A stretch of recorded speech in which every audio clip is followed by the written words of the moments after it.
Get nasty on a Wednesday. It's a Fast Lane on 101 ESPN with Andrew Marsh, Carey Davis. I'm Anthony Stalter. 203. Your time check is brought to you by Clarkson Jewelers, an officially licensed Rolex jeweler. Jamie out today. Hopefully he'll be back with us tomorrow. England, Argentina playing the other semifinal game or match right now. They just kicked off 2.5 minutes in, and Argentina and England will play Spain in the World Cup final. That guy died. A couple of guys already dead right now. He's grabbing the back of his neck like he got hit by Ray Lewis or something. Yeah, Man. There's a scuffle going on right now. And by scuffle, I just mean they're talking. All-Star Game last night. Boy, that was a snooze fest. You didn't like it? Although I do find some beauty in a pitcher's duel. I really do. You love pitchers. I love pitching. You love pitching. Just not in an All-Star game. Yeah, it's like probably not. Not scoring any buckets in a All-Star basketball game. Yeah. It's like, hey, I showed up for the dunk contest, and there's no dunks. Yeah, like not scoring any touchdowns in a Pro Bowl. There will be dinosaurs on this dinosaur tour, right? Yeah. Or giraffes. Or giraffes. I bet it better be a damn giraffe next time. Hey, Lincoln, did you enjoy your first time to the zoo, buddy? No. Why not, man? You saw all kinds of animals. No giraffes. No scoring. Okay. Let's start here. So Riley O'Brien threw a 98 miles per hour sinker that hit Junior Caminero, one of the rising stars in Major League Baseball. And immediately there was backlash for Riley O'Brien. Felt bad for both. Felt bad, obviously, that Caminero got hit in an exhibition game, and I did feel bad that Riley O'Brien just had a pitch that obviously he's not trying to hit anybody, not in an all-star game, makes no sense. Makes 0.0 sense to hit a Tampa Bay Ray in an exhibition game. So let's just stop with this guy should be disciplined. Come on. And Riley O'Brien apparently immediately went into the dugout through the dugout and sought out Caminero, make sure he was okay. X-rays were negative. It's all good. It's a scary look. Obviously, you don't want to see it. But can we stop with like Riley O'Brien needs to be disciplined or Riley O'Brien should be suspended from Major League Baseball? Basically, give him the Pete Rose treatment, even though he was just through an accidental pitch. Let's just stop with it, okay? He is getting crushed online. Roasted. Online. I mean, there's people who, one, are showing that they know nothing about baseball, saying, how is this guy? Who is this guy? How did he make it to the All-Star game? Hello?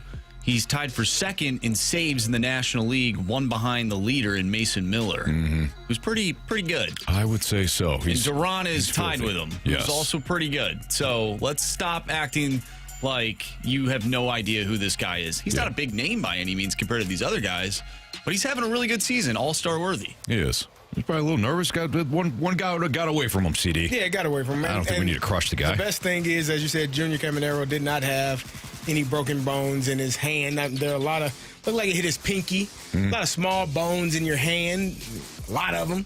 And around your thumb, too. A lot of tendons there, too. So, thankfully, he's seen all the x-rays came back negative. So, hopefully, he's just a little banged up and ready to play when the season restarts in a couple of days. So, no harm, no foul.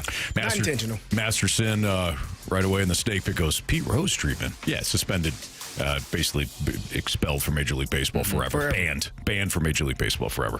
I like to use hyperbole, Masterson. Really gets the message across. That may have been the most, I don't want to call it entertaining because it's a scary situation, but in terms of storylines, that has to be the number one or at least number two storyline of that entire game. Riley O'Brien? Yeah, what else was there? Boys to Men. A lot of pitching. Boys to Men singing. And I love Boys to Men. And I had to turn the TV. Oh. I had to change the channel, man. Really? And I went to see him in concert a couple months ago. Love Boys to Men. I turned that damn TV off, Anthony. I changed the channel. No good. I did not want to hear it. Wow. Didn't want to hear it no more. You didn't mute it? I didn't want to hear it. You changed the entire channel. I changed the entire channel. What'd you put on? I turned on a show. I turned it off. Because that, to me, was the second worst thing that happened in that damn baseball game. What was the first? Oh, Riley O'Brien hitting Junior Caminero. Yeah. That was, and when I say I love Boys to Men, you get me on a karaoke. On bended knee, end of the road. Yeah. Go-tos. No back down. No back. Motown Philly, yeah. We do that. That's what it is, Motown. Philly, yeah. Not what I heard. Whew. It's rough for singers sometimes, man. Sometimes you can't hear yourself. That is a thing. We can hear you. Well, do you remember the 2024 All-Star Game, Major League Baseball All-Star Game, the national anthem in Texas? Remind me. It wasn't good. Who was it? I have no idea what her name is. Oh, I do vaguely remember this. Yeah. You know, sometimes you get nervous. NBA, you said NBA? You're thinking of Fergie. I'm thinking of Fergie. Yeah. No, there's a different Fergie. Yeah. There's a different one that rivals Fergie's. No, I'm thinking. I remember Fergalicious. No, I'll play it for you in the break. Guys, it was bad. Yeah. It was bad. Something tells me Fergie's group, they didn't want her for singing. No? I don't know. You're just a front face for the fan, for the Black Eyed people. Peas? Yeah. Anthony, here's a secret. There's actually some musicians, some singers that aren't good at singing. What? Yeah. What he Sometimes they lip sync too, and they get caught on Saturday Night Live. Oh yeah, that's a bad. that's a bad one. Speak behind the curtain here. People have been doing it for years now. Yeah. Give those guys their money back. So you didn't like Boys Men. What did you think of the Sandlot Ray Charles thing that went down last night? I like that. I like that. I also liked. I liked how they came out and they had the when they signed the Declaration of Independence. That was kind of cool. I like that. But yeah, but I didn't mind the Sandlot thing. I thought that was good. That was a good tribute. Yeah. Well, I'm glad we got to wait an entire baseball game, 9 innings, to watch the home run derby champion taking that bat. Dude, I was for a second. I go, is he not going to hit? So that may have been. I would assume his manager is in the dugout there. I would assume there's some conversation there. Hey, don't. He just did this last night. I would like him to have a break during this All-Star. That's just an assumption on my behalf. Yeah. But if your manager is there with the main manager and Dave Roberts, I'm sure that was not coincidental. I don't think that was Dave Roberts was like, I don't have any other bats. Oh, what about the guy that hit all those home runs last night? Try him. I don't think that Dave Roberts forgot about Jordan Walker. I would assume that Ali Marmol said, hey, had a long night last night. Right. Literally probably all night last night. He even said he did. Give my guy. and you convey that. You had that conversation with Jordan Walker as well. Hey, you're gonna play, but this ain't that. We're not worried about that. That being said, it kind of stinks though for one, Cardinals fans, but two, the fans who are like, wow, let me see more of this Jordan Walker guy. I want to see him hit before half the stadium leaves. Well, they shouldn't have left. Hell are they going? Going home. To the cars. Why? I'm tired of seeing it. All right, here's Buster Olney, too. Buster Olney on Get Up this morning on the All-Star Game, perhaps being in a fragile state. I think this Midsummer Classic is in a fragile state right now, and there's a lot of concern within the sport because so many players are opting out of the game, whether it's to be scheduled in the final weekend on Saturday and Sunday, making them ineligible to pitch or making the choice not to pitch. I mean, in this All-Star Game, Jacob Misiorowski, the guy everyone wants to see, he didn't pitch. Paul Skeens didn't pitch. Cam Slittler, Aaron Judge was not there. Shohei Ohtani was not there. At Citizens Bank Park last night, a third of the stands had cleared out by the 8th inning. That is a concern for baseball to address as you move forward. Okay. I think that's a bit much. You can't control whether or not a game. Marsh, remind everybody what happened last year. Oh, they went to a swing off. Oh, okay. Yeah. All right. Which was the first time that had ever happened, and it was a really cool moment. Now, of course, you can guarantee that every single year, right? No. No, okay. It's a concern for Major League Baseball that there's a pitcher's duel last night. And no, you can't. What are you going to do? You're going to constantly try to change this? It's still a game at the end of the day. Yeah. You have no control of the outcome. I think the issue you're having with all of these All-Star games from, I don't know, 2015 on, 2010 on, the amount of money that these players are making, it's not worth the injury that could potentially happen if they're playing in that game. When you were playing in the 70s, 80s, 90s, guys weren't making $50 million a year. Right. And so I don't think that their love for the game is vastly different, but it's risk versus reward. Like, what am I getting? Freddie Freeman reached up. They were worried that he was going to get stepped on. I forget who was running the first base on in the first inning, I believe. Yeah, when he stretched out and made it was actually a great play. But you're concerned. He's got ankle injuries. He has some ankle. You don't want to get There's too many things that could go wrong. Junior Caminero getting hit. Like, could you imagine Shohei Ohtani at bat and getting hit? And you're like, okay, that's great. It's not. It's not great at all. So I just think that there are so many concerns about that from the players, and I don't think that that's wrong to have those concerns. I don't feel like you owe it to us. Play the damn game. All right, cool. Well, what's going to happen with my team? Because if your favorite player X, whomever that is, gets injured in the game, you're going to be like, why the hell is he playing in that dumbass All-Star game? We got things to do. So, it's just old men yelling at clouds to me at times. It is funny though, like you bring that up. Why is he in this game? Blah blah blah blah. But then the other argument that people will have like 2 weeks prior to the game is why is Brandon Marsh playing outfield? Right. Why is this guy in the All-Star game and not my favorite player? I tuned in to see my guy. Which, by the way, why is Brandon Marsh in the All-Star game? Philadelphia. I think he's been having a good season. It's a Philadelphia thing. He's had a good season. He's doing well. Biased. I mean, they probably showed up. Corbin Carroll, James Wood, Pete Crow Armstrong, Jordan Walker. You're telling me all those guys aren't better than Brandon Marsh? Listen. Yeah, they are. Yep, every single one. I'm surprised you're Marsh on Marsh crime right now, quite frankly. That is interesting. That's very surprising. His name is Andrew Marsh. You'd support. Like the wide receiver who played at Michigan. Yeah. Brandon Marsh is having he's batting .301, got 100+ hits. Like, yeah, give the guy some credit, man. Come on, man. Willie in the steak pit goes, Tony Stark played the All-Star game in a cave. It's awesome. You did use your, what's that guy's name? What's his name that does the voice there? Like the actor? No. I know it's Jeff Bridges, but what's his character's name? Oh, jeez. I completely forget it. What is his name? But you used his voice there. Oh, did I? When you did the Marsh thing. Yeah. I don't know. I'm blanking on his name right now. I forget it too. I shouldn't have put you on the spot, but you are it's a Jeff Marvel Bridges, guy. though. No, it's Jeff Bridges, but the bald Jeff Bridges. But the character, whoever he was. Anyways, all right, let's dive into.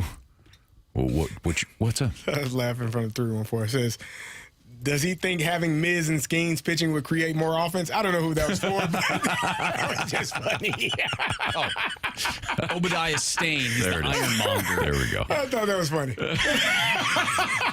Fair. Fair. You ought to be better for more offense. The Miz pitched. Yeah.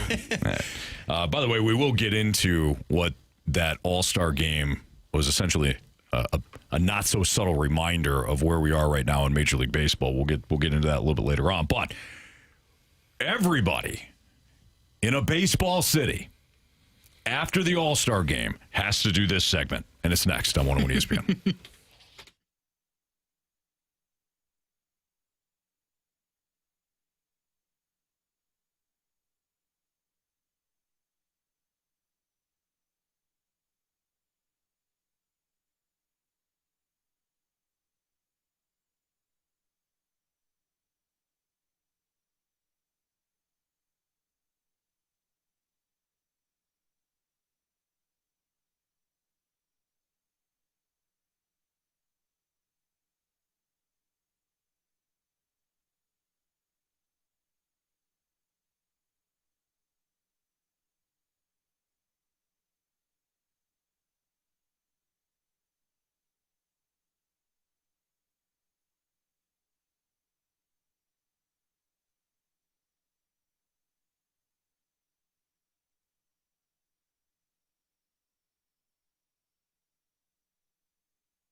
So any baseball city in America is doing the segment that we're about to do right now because it's post All-Star.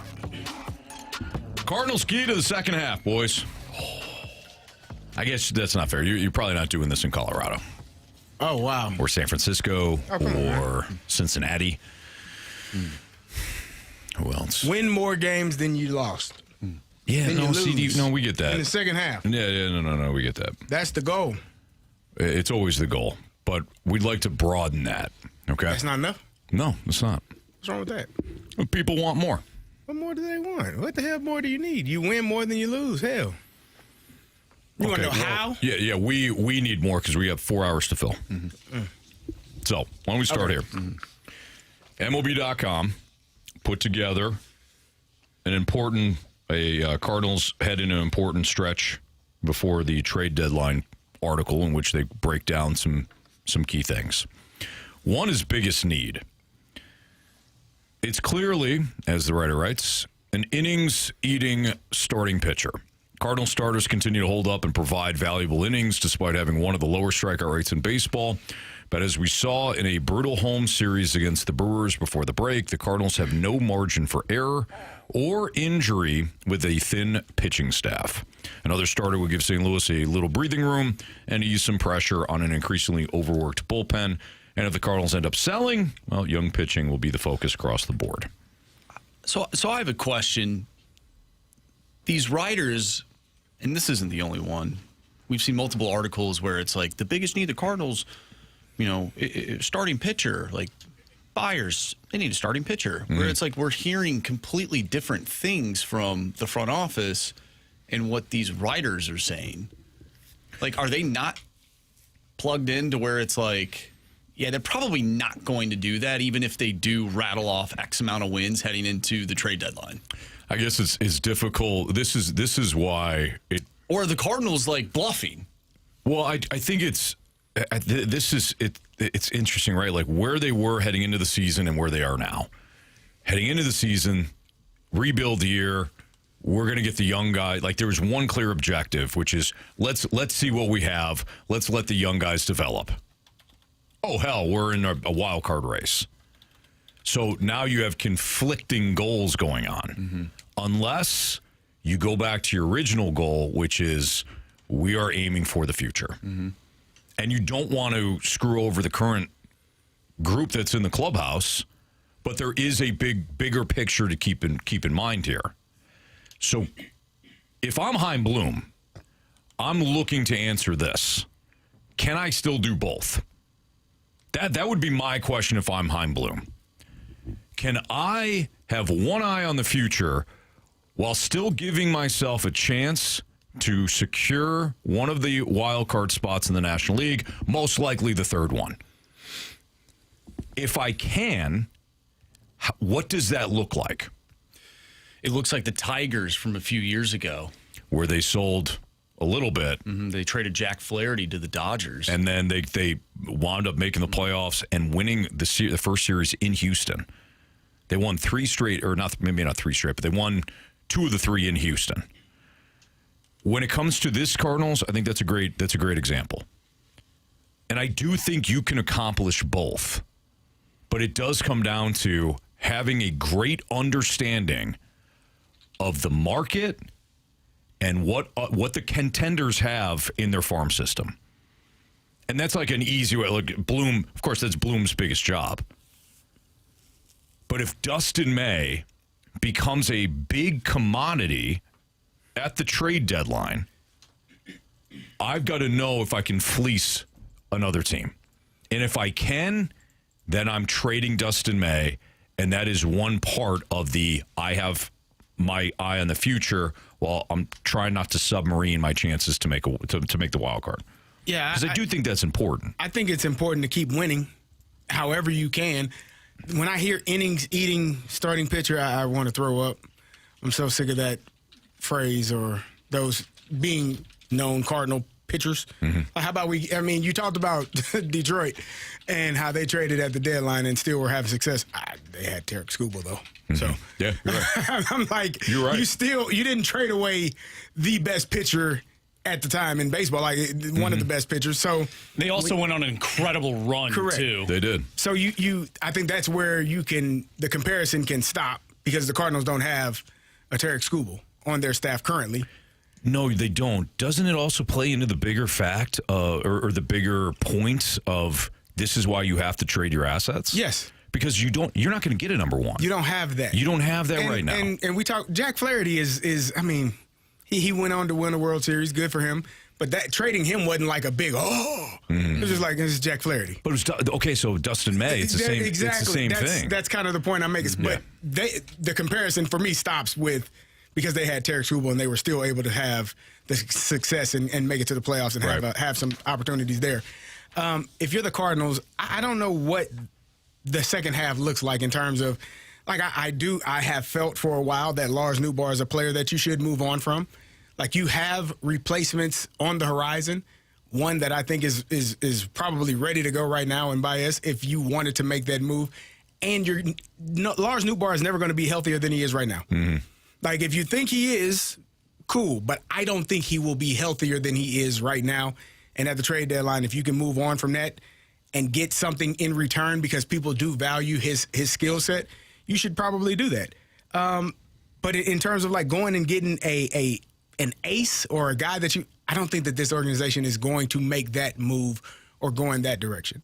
They're going to try to do what you said, keep one eye on the future, but also staying in the present. Like we're still trying to win, but not at the risk of giving up so much that we're going to ruin potentially what the future could be. Right. And I think that that's the most important thing for the Cardinals right now. And Jeremy Hodge in the Snake Pit says they've got Quinn Matthews. Yeah, they've got some depth, but they don't have a number one right now. And I'm not even talking about in the system. I'm just talking about that would be your number one heading into the second half of the season and then obviously the postseason. I've said this for a while. I wouldn't mind if they just kept the same team and just rolled along and see what happens.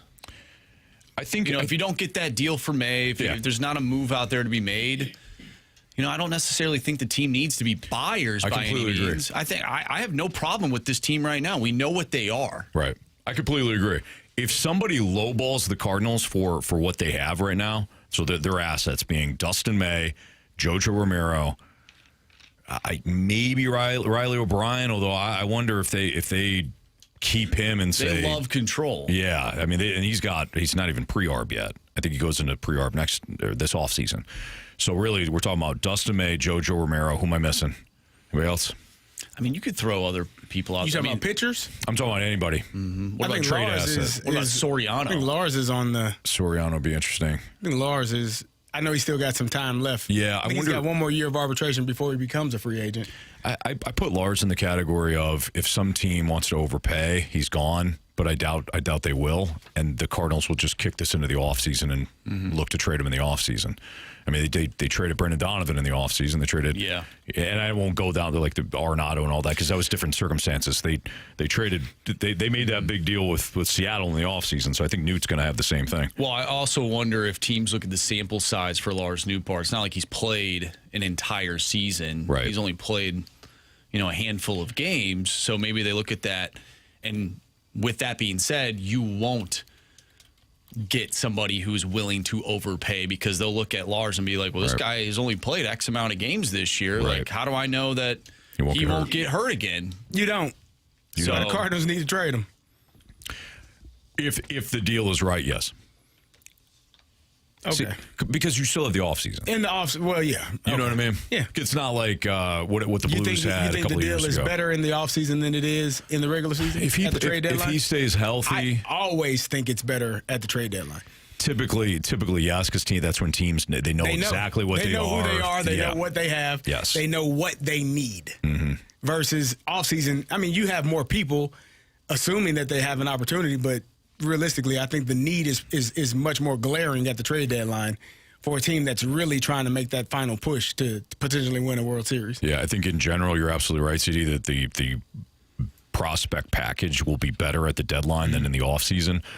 When it comes to Lars, though, maybe the injury situation comes into play, and you just don't like what the offers are.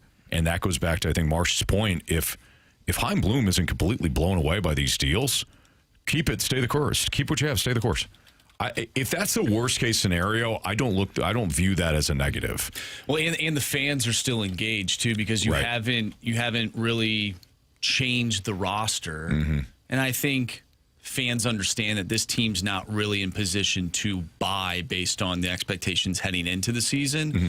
But you could keep them happy by not selling some pieces as well. Sure. And just see how it plays out. Yes, that's Andrew Marsh. That's Carey Davis. I'm Anthony Stalter. Interesting couple of weeks ahead as we draw closer and closer to the MLB trade deadline. Well, the Yzerplan has come to an end. What happened in Detroit? Icon and Steve Yzerman, who is now out as the president of hockey operations and GM for Detroit. What went wrong? What can other teams learn from the roster building that just never materialized in Detroit? That's next on 101 ESPN.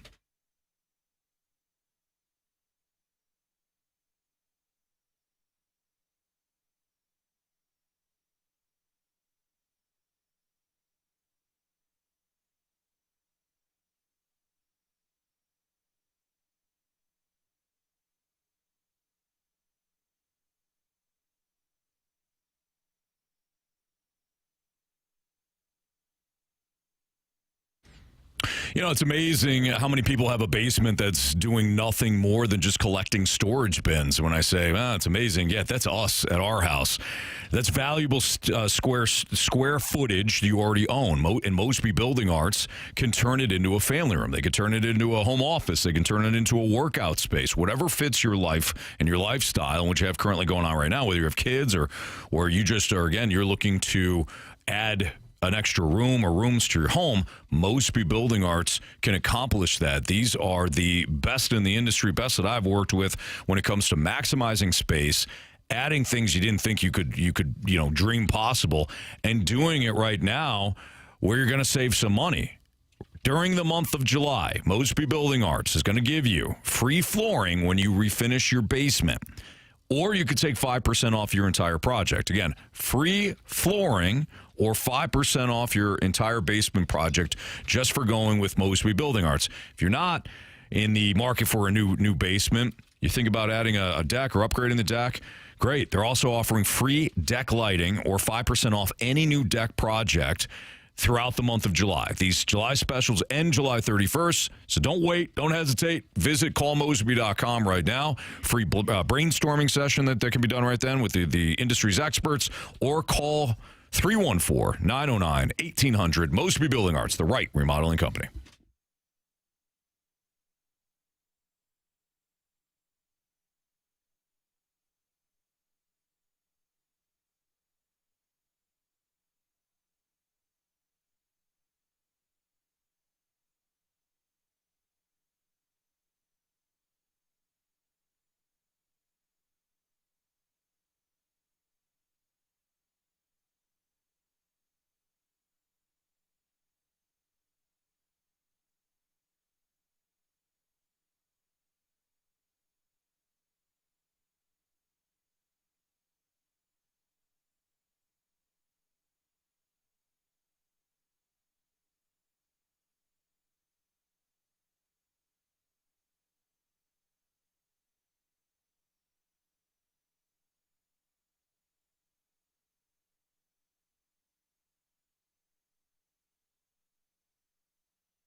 101 ESPN Sports Center. I'm Andrew Marsh. It's time for a Sports Center update brought to you by Saliga Heating and Cooling. Last night, the American League took down the National League in Major League Baseball's All-Star Game. The final 4-0. The American League scored 3 runs in the first inning and 1 run in the 8th inning. A ton of strikeouts last night for the National League. We'll dive into that a little bit later. We'll also talk with Brad Thompson at 5:15, so stay tuned for that. But coming up next, we're going to dive into Stevie Y. The Yzerplan has come to an end. I'm Andrew Marsh, and the Sports Center update is brought to you by Saliga Heating and Cooling, a Daikin heating and air conditioning dealer.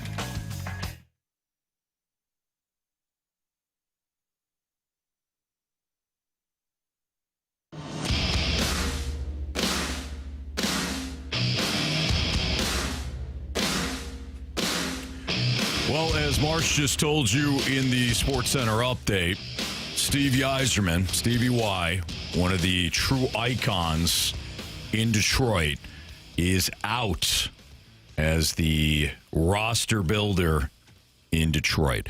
Carey Davis, Anthony Stalter, Andrew Marsh. It's Fastlane on 101 ESPN. Interesting to just see the downfall of Stevie Y in Detroit.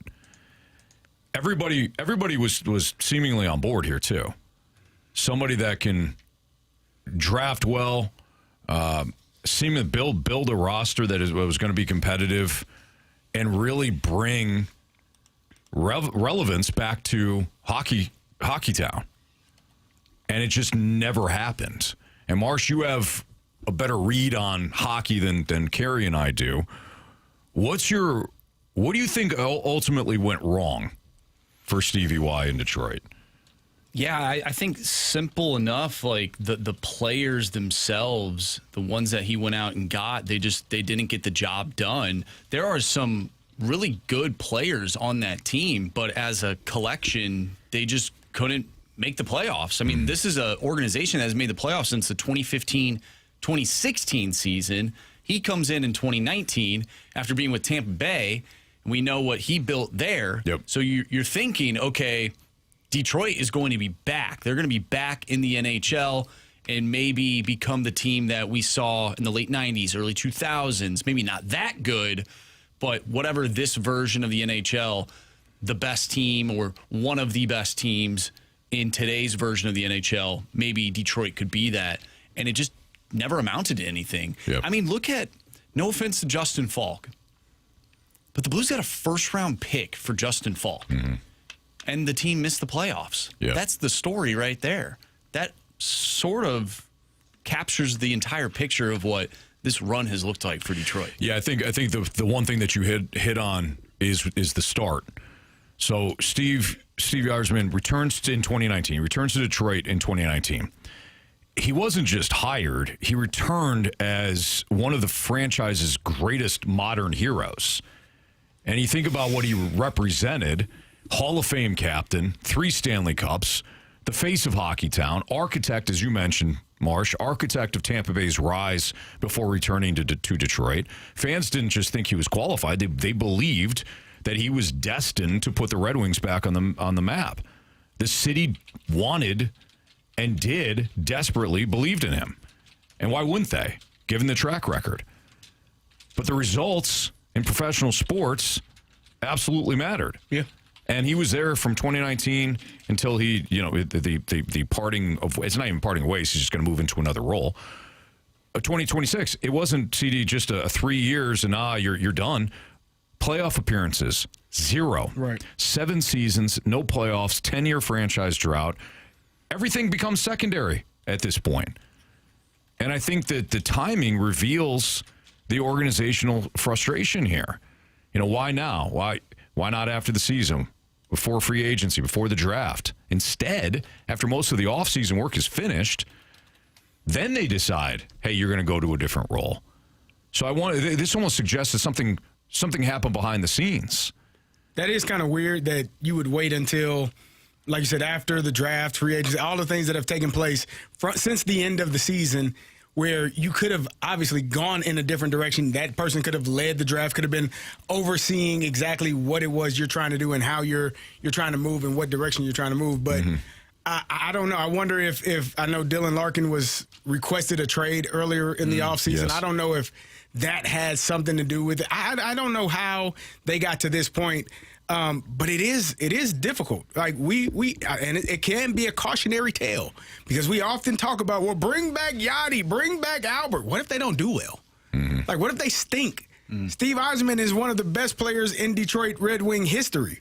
Like, he would be your Yachty. He would be your Albert. If you're a player and now does the perception of Steve Yzerman change? Well, he's a great player, but man, he stunk as a GM. Like, can you separate the two people? Yeah. It's the same person, but can you separate the person from both of those jobs? Because one was outstanding, right, and one maybe not so much. I think of it. I hope so. Yeah, it's a really good question. It depends on. I think it can bleed into how you view that person, though. It depends on where what era did you join Detroit Red Wing history. Like, I think of, like, Matt Ryan just took over in Atlanta. Yeah. He's running the show now. If he's terrible, I can absolutely separate the front office version of Matt Ryan and the best quarterback in franchise history. I saw Matt Ryan's entire career. I know that guy was legit. If he can't do it in the front office, I can separate it. However, your kids might not be able to. What if you saw the final years, the post Super Bowl run? That's what exactly. 3-4 years. You're like, man, this guy's terrible. It just depends on where you joined in the the viewing. Right. Buster Posey's another great one. MD 20. Yeah, Buster Posey's doing great again. He's been. I mean, just it's hard to watch. But he's in every move early stages of that position. And you could say, Marsh, every move he has made, besides signing Luis Ariz to a nothing contract in the offseason, every move has been terrible. Yeah. How do you think that GMs across sports, how do they get stuck in this never-ending retool/rebuild? So my buddy Eric just texted me. He's a huge Detroit Red Wings fan. And he summarized. He said they didn't hit on draft picks, and then he was scared to trade the draft picks. How often does that happen in sports?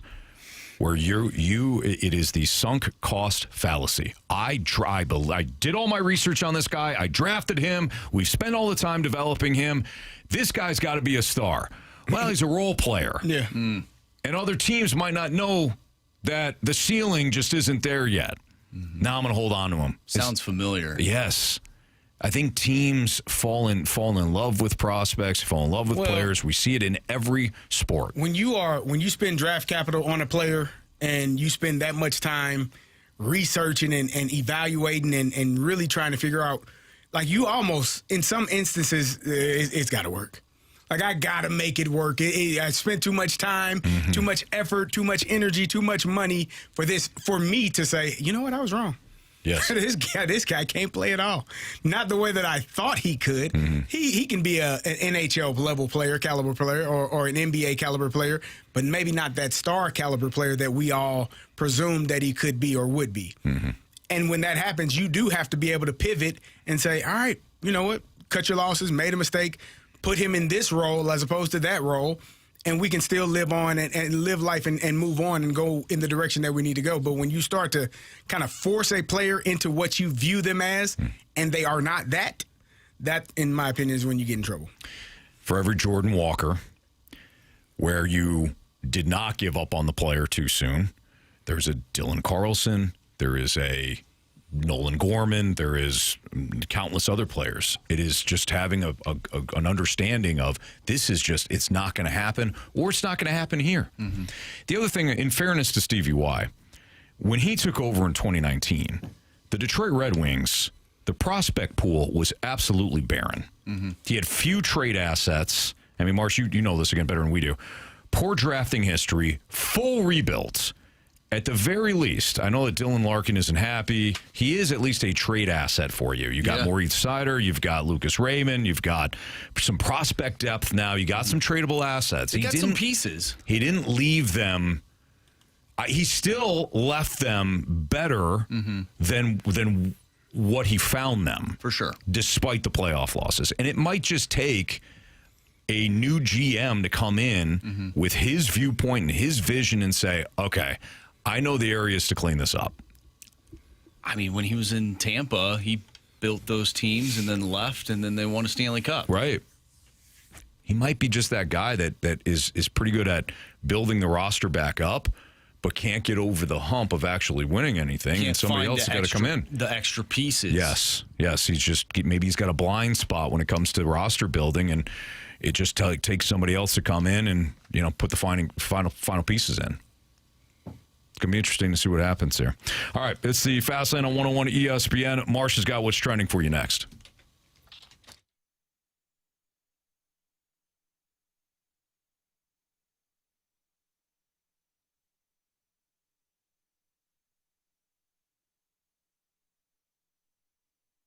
Carey went to Mentality yesterday. No surprise. I slept very well last night. I've got a bunch of energy today, and I feel like when I get home at night after, grilling or cooking, I'll be outside with the kids and playing until the sun goes down.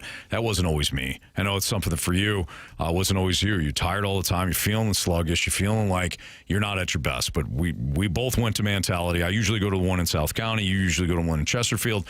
We took their little short questionnaire. They did the full blood panel, figured out what's going on. We were both low on testosterone. Yep. Nothing to be ashamed about because they've got the answers for you. And, man, once you start the program, it's not long where you start to feel like you run through a brick wall. Yeah, they run a comprehensive 100-point blood panel and get you the answers to exactly what's going on with you. And it's in layman's terms. That's the part that I love. It's not that doctor talk. You understand exactly. Not only was I low in testosterone, vitamin D was low for me as well. So I got some vitamin D that I've been taking also. So, they give you real answers, real solutions to make you feel better and feel like the guy you used to feel, 10, 15, 20 years ago. Absolutely. Do yourself a favor. Stop thinking, well, this is just how it's going to be. I'm getting older. If you know you got a lot more fight left in you, then head down to Mentality. Tell them that CD and Anthony from 101 ESPN told you to go down there, book an appointment. You can also do so at lowtusa.com. Maybe you're not low on testosterone, but they got different peptide therapies and things like that that can help old injuries, help with inflammation and muscle fatigue and all that, help you sleep better, help lose some of that stubborn body fat. They got all kinds of stuff at Mentality.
topics in the sports world. What in the wide, wide world of sports is going on here? Here's what's trending.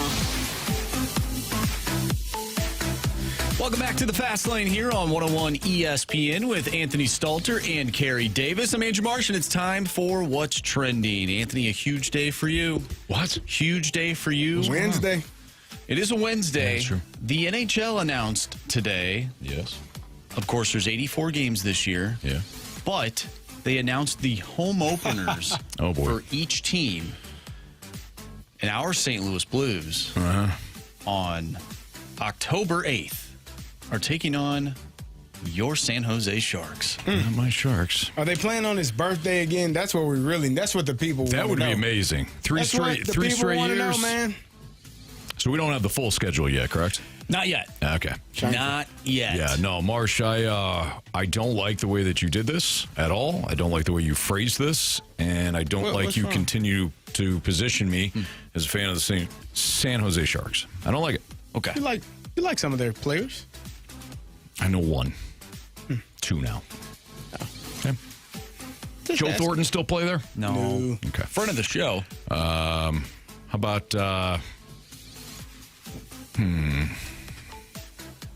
Patrick Marleau? No. Patrick Marleau? No. Brent Burns. No. Still playing. All right. Yeah, that's about it. Well, they have Macklin Celebrini. Yes, sir. Will Smith. Will Smith, He's a of hell course. of an actor. Now they have Catcher for And the baseball Dodgers. player. Yeah. Who they have? Stenberg. Oh, yeah, Stenberg. Stenberg. Otto Stenberg's brother. Yeah. Yeah, no, that should be. I can't remember. I honestly, I can't even name like old Sharks players. Nick Leddy played for them. Did he? Okay. Like you asked me about the 90s Rangers. Yeah. You got Mark Messier. You've got Brian Leach. Yeah. You've got Mike Richter. Yeah. You've got at one point Eric Lindros. Wayne Gretzky. He did play for that team, yeah. Yeah. Old Shark players. I got nothing. Jonathan Chichu? Sure. Sounds good. Like, did any stud veteran play for the Sharks? You know, like Wayne Gretzky eventually made his way to the Rangers. Lindros from Philadelphia goes to the Rangers. Any stud player? Yeah. I mean, Joe Thornton. No. I mean, like, 90s. Oh, you're talking about the Yeah. 90s? No, I'm not talking about they ever had good players. Obviously, they have good players. But I'm talking about, like, in the 90s. Who's the most recognizable Sharks player from the 90s? And you're Vincent Damphouse. For those that can't see Marsh right now, you're not on the snake pit, you're driving around right now. He's looking it up. Okay, Splashback Deuce in the snake pit says Owen Nolan. Okay, it's a good one. That is a good name, yeah. Scorsese says Hurdle. No. I'm talking about 90s. I'm looking up the all 90s team right now for the Sharks. Mike Ricci, who St. Louis fans love to chirp. Timu Solani. Okay. That's a name. I was thinking. I don't know if I'm Oh, yeah. if I'm going to Sandis Ojelinch. No. Nah. No, it doesn't ring any bells. Nah. No. Mike Vernon was a goalie for the Sharks. Okay. No. My point. That's my point. They lost you, dog. Owen Nolan. Got it. Ooh, Arturs Urbe played for the Sharks. No? He was a goaltender for the Hurricanes. Like if I were to say to Carey right now, Carey, Tony Granado. Okay. You remember that name? Didn't he play for the Kings at one point? Maybe. I think so. Like if I say Kings to you outside of Wayne Gretzky. Luke Robitaille. Thank you. That's the exact name that came to my head. You know what I mean? Yeah. Oh, Ray Whitney, Sharks player. Nah. You're making him up. Isn't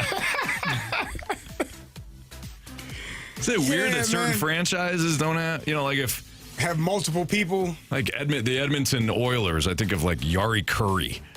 Oh, Igor Larionov. Oh, of course. Iggy? Yeah. So this goaltender didn't play in that like 90s. You wouldn't recognize him for the 90s, but more like early 2000s. You recognize Evgeny Nabokov. Okay. No. God bless you. Really? Yeah, no. Okay. Evgeny Malkin is who you're thinking of. Yes. And he's never been to San Jose. He's probably been He's to never San played for the Jose. Sharks. Yeah. He's played there. But if I do, hey, 90s, Lions. Detroit? Yeah. Barry Sanders. Oh, yeah. Yeah. Denver Broncos. John Elway, your favorite player. Terrell Davis. Okay, either way. The 90s New England Patriots. Drew Bledsoe. I didn't come up with him. Well, that was before the Patriots were actually, I Buffalo know they made Bills. the Super Bowl. Jim 2 Kelly, times. of course. Miami Dolphins. Dan Marino, of course. How about this? This is a hard one. New York Jets. New York In the Jets. 90s? Ooh, that is a difficult. I feel like Quincy Carter was there in the 90s, but maybe not. The quarterback? No, he's in Dallas. For some reason, I think of Blair Thomas. Was Keyshawn Johnson. There you What am I go. doing? Wayne Crabette. Wayne There you Crabette. go. That's Wayne right. The Crabette. mascot. Yeah, man. As Keyshawn Johnson kind of alluded He was to. the mascot? Yeah. Throw me the damn Throw me ball. the damn ball is all I care about. My point is, we can go through these NFL teams and you can think of one guy. You could probably do that with some hockey teams, too. I mean, you came up with, the Kings. Calgary Flames, 90s. Oh, what's his name? Oh, what is his name? I rest my point. I rest my case. I got him. made my point. I rest my him. case. Hold on. I can't remember. Oh, his name. John Scores. Curtis, my man Martin. That's a great one. Curtis, for the my Jets. favorite Martin. Yeah. So St. Louis on these home openers, they're on here 3 times. Obviously, I just named the Blues home opener. They take on the Sharks on October 8th. On October 2nd, they will be the Dallas Stars opponent in that home opener. And then on the 6th, they will be the Chicago Blackhawks opponent in their home opener. So, Jerome McGinley. Yeah. My bad. And Theo Fleury. That's who I Theo was thinking. Fleury. That's who I was thinking. Wow. Yeah. That's a blast from the past. Okay, good call. Good call on that. All right, that was fun. Nice job, guys. The All-Star Game last night was a not-so-subtle reminder of where Major League Baseball is right now. And fortunately, the Cardinals are trying to align themselves up with the current trends. I'll tell you why that's a good thing next on 101 ESPN.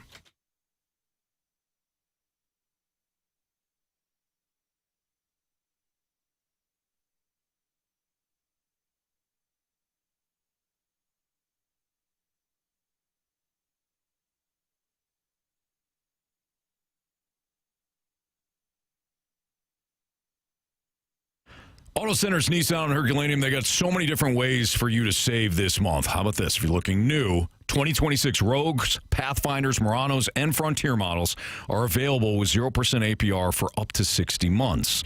If you're also, searching online before you actually head down to the dealership, go to AutoCentersNissan.com, pick the vehicle you want, and look for the green Claim My Buyer's Bonus button, and you're going to unlock an additional $1,000 off the sales price, which is exclusively online. Buyers can also take advantage of no money down and no payments for up to 6 months on select new and used vehicles, all courtesy of Auto Centers Nissan. And you might be thinking to yourself, oh, great, all these deals, they don't have a wide selection, I bet. Nope.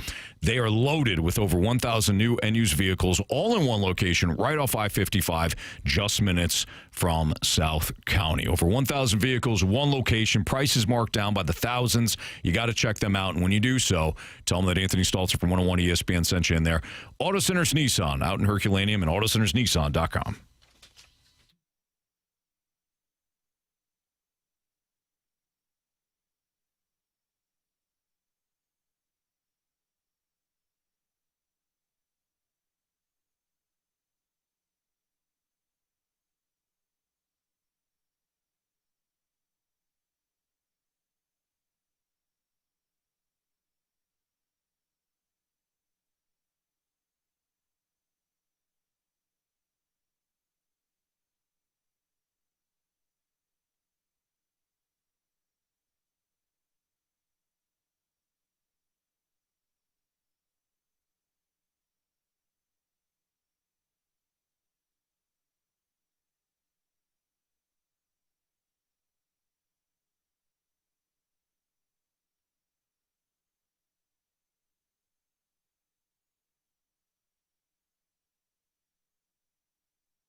go to your time check brought to you by Clarkson Jewelers, an officially licensed Rolex jeweler. Now, Jamie Rivers today. Hopefully he'll be back with us tomorrow. Carey Davis, Andrew Marsh. And if you watched the All-Star Game last night, I thought, guys, it was a not-so-subtle reminder of where Major League Baseball is when it comes to just the vibe of the game. It's pitching. I mean, that was a showcase of modern pitching dominance last night. American League won 4-0. They had 27 total strikeouts, only one extra base hit, which was a Miguel in the entire game.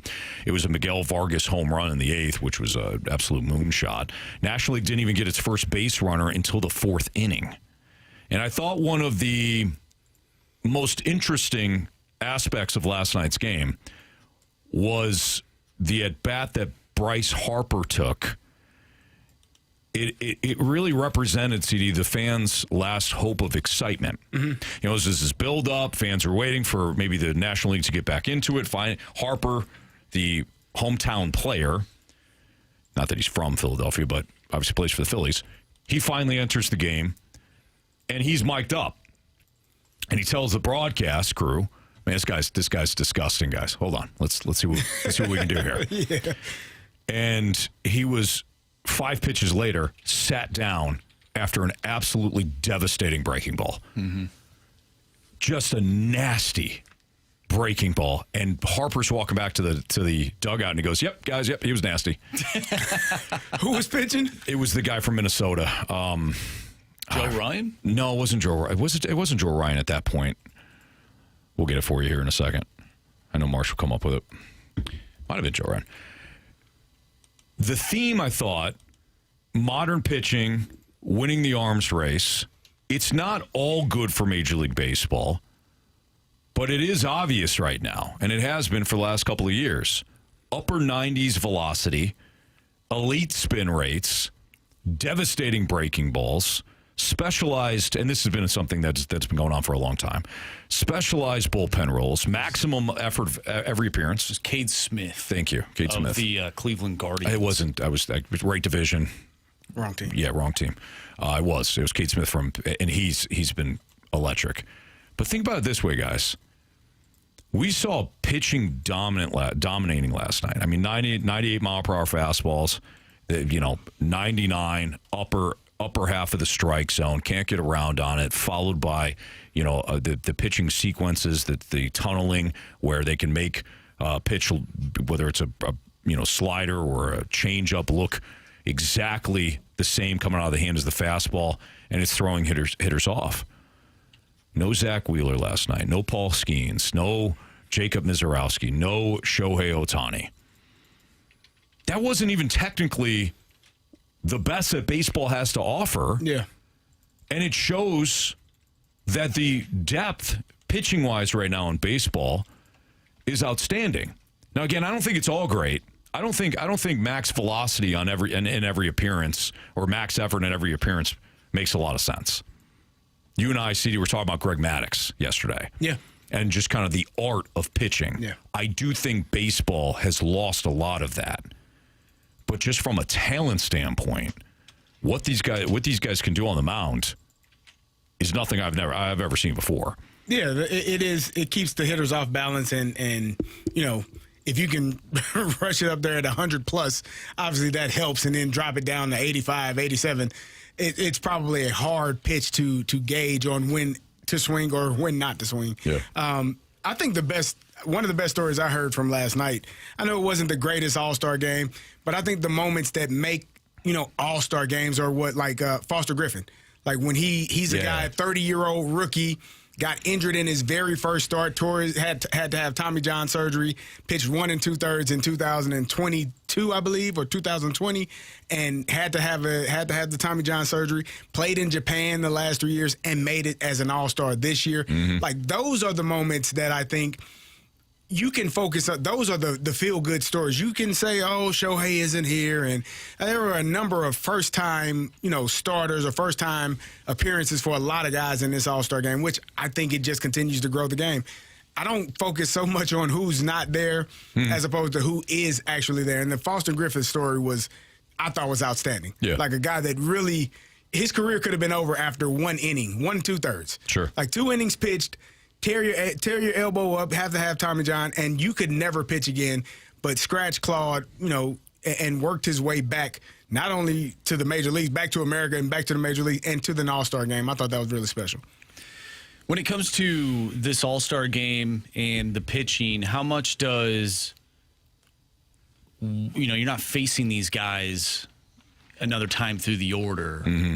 You're only seeing them for maybe 2 innings. Right. Maybe. Like Robleski went out there. I don't know why. Of course, he went out there for another inning and gave up a home run. Stupid Dave Roberts.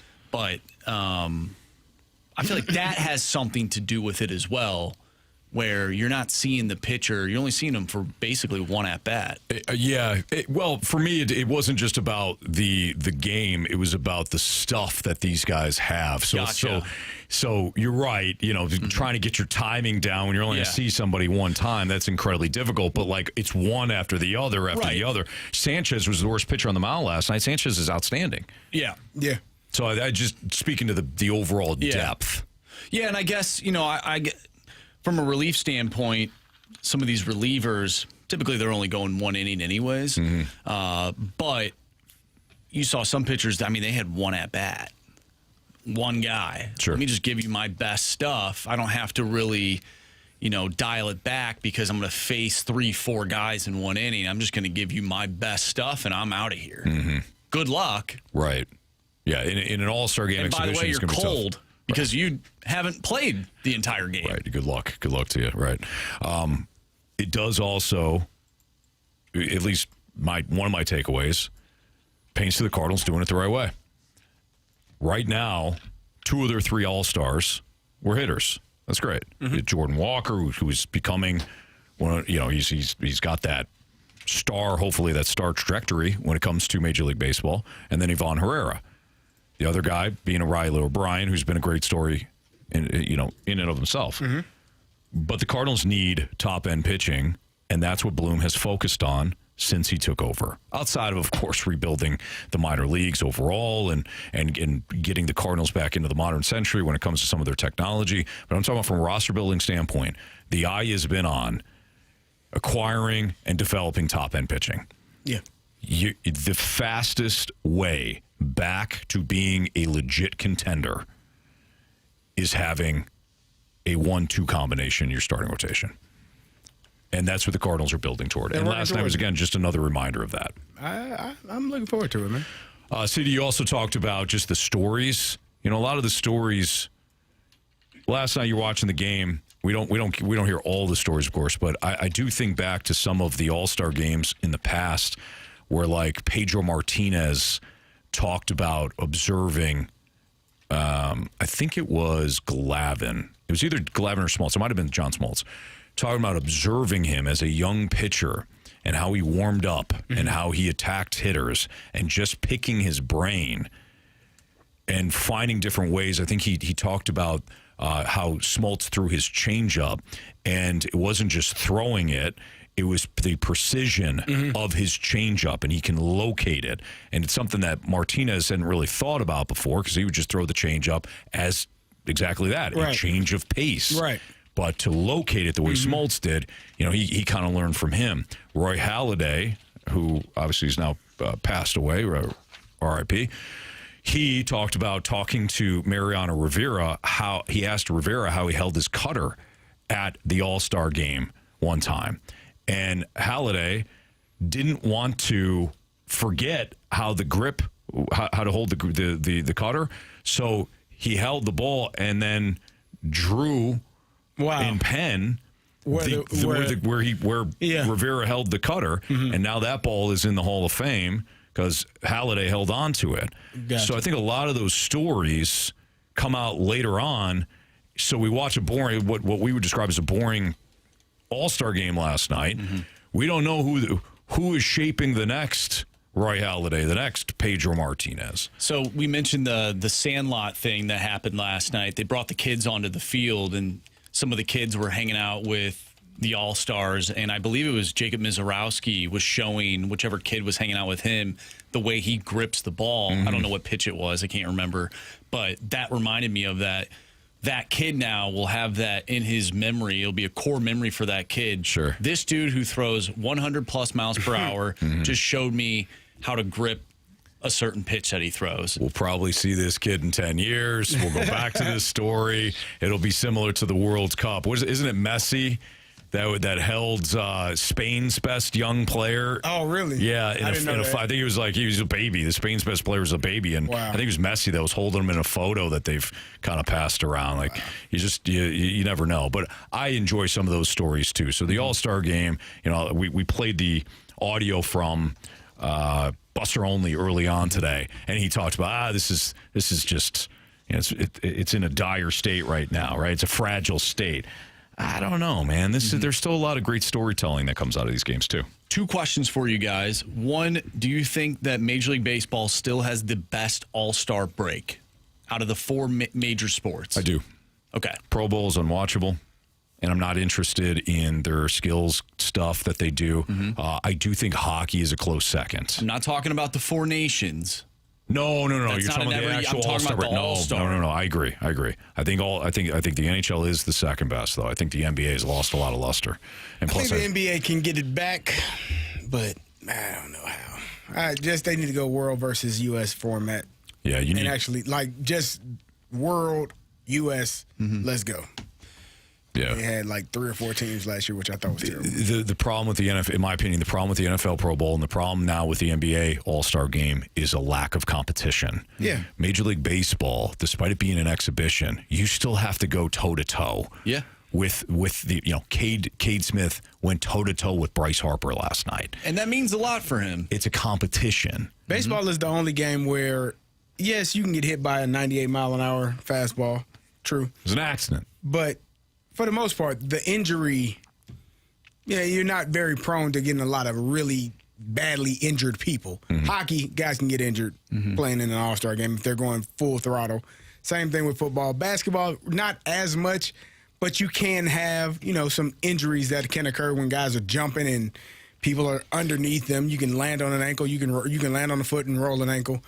Baseball is really the only one where there's not a lot of injuries that can take place in that game. So that's probably why it's still the best of all of the All-Star games. Well, and I said it yesterday, baseball to me is the only sport that it doesn't look like you like the other 3 sports.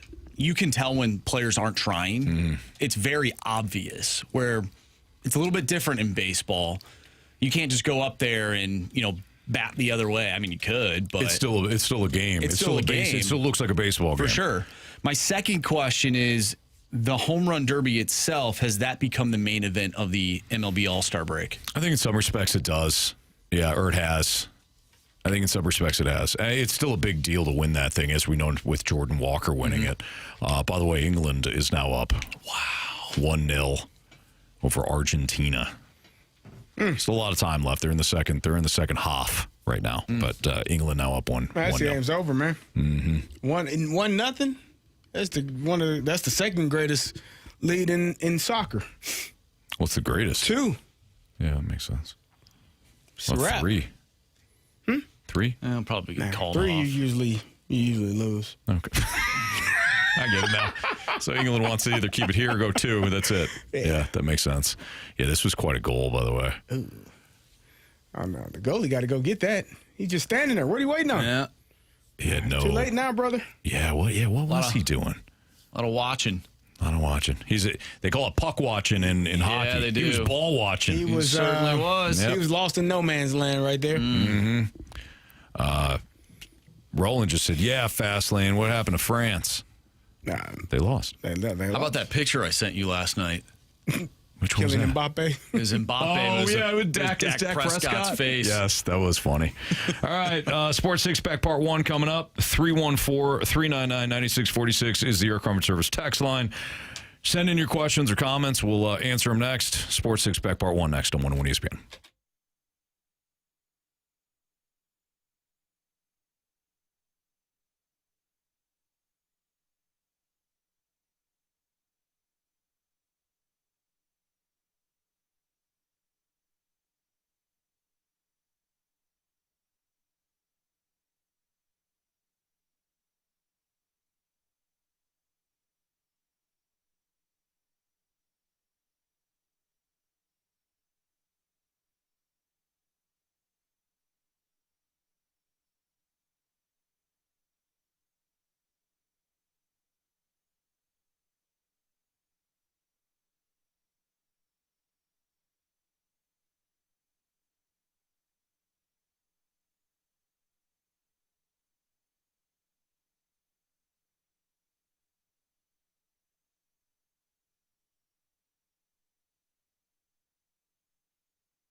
question. It's time for the Fast Lane to answer your sports questions. I want to ask you a bunch of questions, and I want to have them answered immediately. Asking me all these weird questions. Answer the question. Answer the question. Answer me! Refreshed by Urban Chestnut. Urban Chestnut Swickle Light Premium Light Beer. Live your lifestyle, St. Louis. Time for the Sports Six Pack, Part 1, here in the Fast Lane on 101 ESPN, 314-399-9646 to the Air Comfort Service text line. So if you got a question for us, send it in now, and we'll give it a go, CD. Let's do it. Fire away, Marsh. Question number 1. All right, so we got a question from the 314 that was sent to us as we were talking about the Cardinals' keys to the second half in the trade deadline.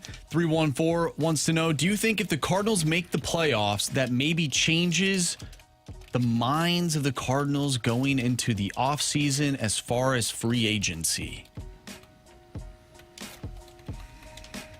Okay. Let's reverse engineer this. Marsh, CD, what do the Cardinals need, in your opinion? What's the biggest need? In free agency? In the offseason? Nope. What as the roster stands, what do they need? They need pitching. They need starting pitching. Okay. And I would say just starting pitching, because I think some of the starting pitching that they have now could easily be moved to the bullpen. Fair. And it could be done seamlessly. If Kyle Leahy and Matthew Liberatore can't get it done as a starter, you can move them to the bullpen. And I think you upgraded both spots. Upgraded your starting rotation, and you upgraded your bullpen. So starting pitching for me. Do you want to ask a follow-up question to that? No. Okay. Do you have a follow-up statement? Yeah, I did. Okay, go ahead. Yeah. So I was That's why I asked you, wondering. did you want to ask a follow-up question? I Gary, do I got a not. follow-up question. Thank you. In What do you my have to say? opinion, Yeah, what's your opinion? I don't think they need to go the free agency route for that. They've been developing these pitchers in the minors, and that's where they get the talent from. I rest my case. Okay. You can have it back. The only thing that I can think of That's it. free agency wise, like if they wanted to do another, like find the next Dustin May, I'd be okay with that. Yeah. If they don't keep him, he doesn't want to stay here. So the next Dustin May is out there, right? Yeah, they just do the same thing.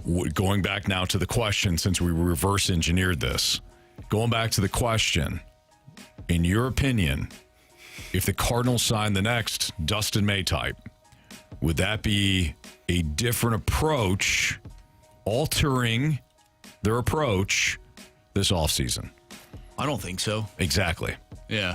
So no, I don't think that even if the Cardinals make the playoffs, they're suddenly going to say, we're going to throw $300 million at Tarek Skubal. Yeah, that would be cool.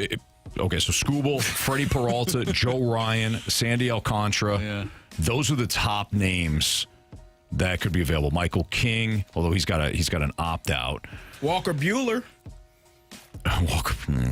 So I skipped over him. Why? You skipped over Eric Fetty, too.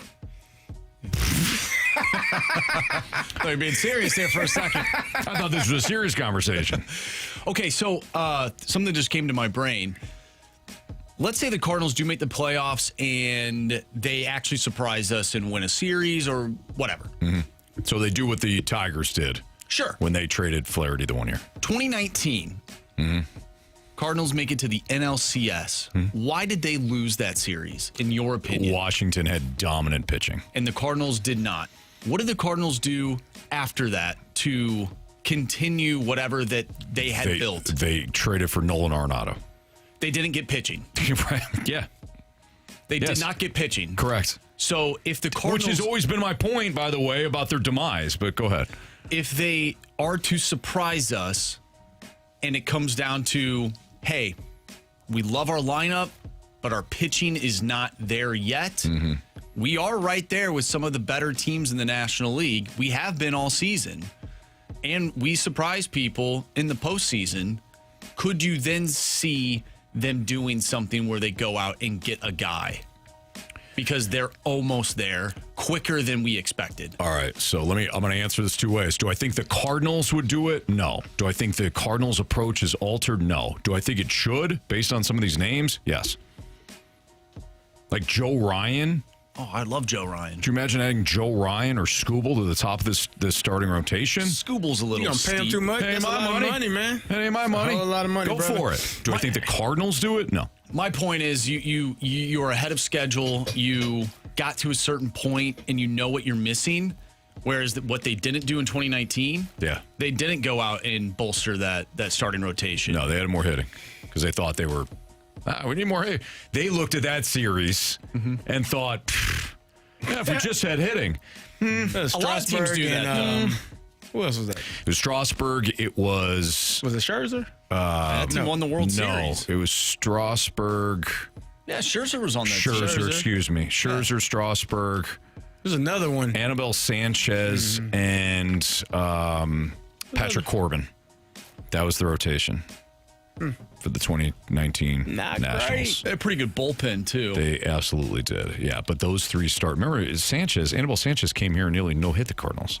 Yeah. That was disgusting. I remember Mike. watching game one, and I was like, man, I'm feeling really good about this Cardinals team. They just smoked the Braves in the NLDS, the game 5. Yeah. And What was it, now 10 runs in the first? Yeah. And all of a sudden, you're taking on the Nationals, who are the wild card team. I'm like, man, I might be going back to the World Series. No, sir. And I remember watching game 1, and I was like, oh crap. Boy, this This is not is going the way I not thought good. it would be. By the way, so it was Strasburg, Corbin, Scherzer, and Sanchez. So we had it.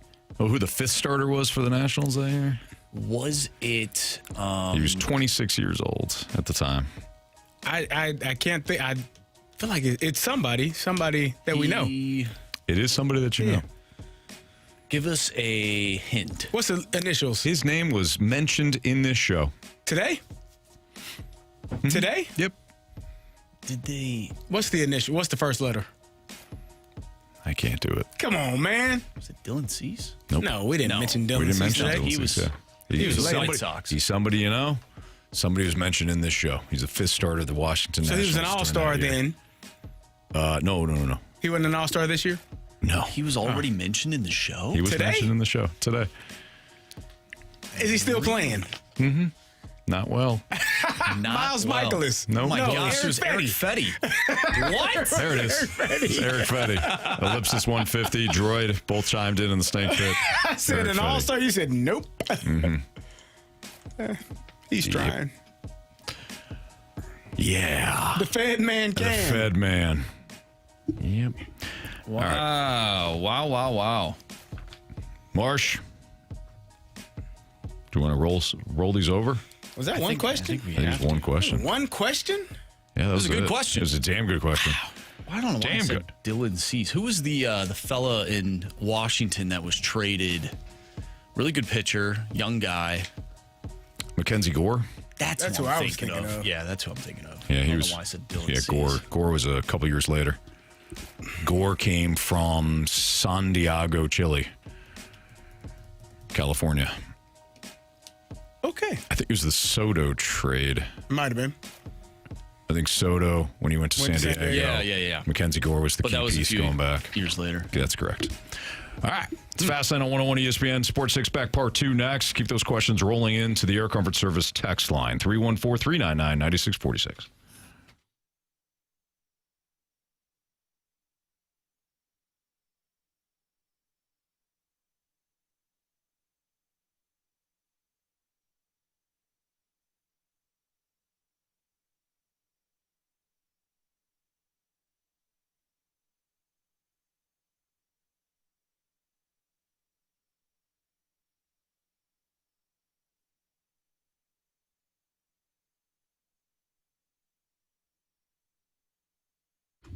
So the Cardinals don't come back home until next week, but they've got a home weekend series against the Cincinnati Reds, and let me tell you what you're going to do. You're going to get some friends together. You're going to head out to the DraftKings at Casino Queen. You're going to take part in some of their specials that they got going on right now. They got $2 hot dogs and $2 monthly beer specials for certain Cardinals games.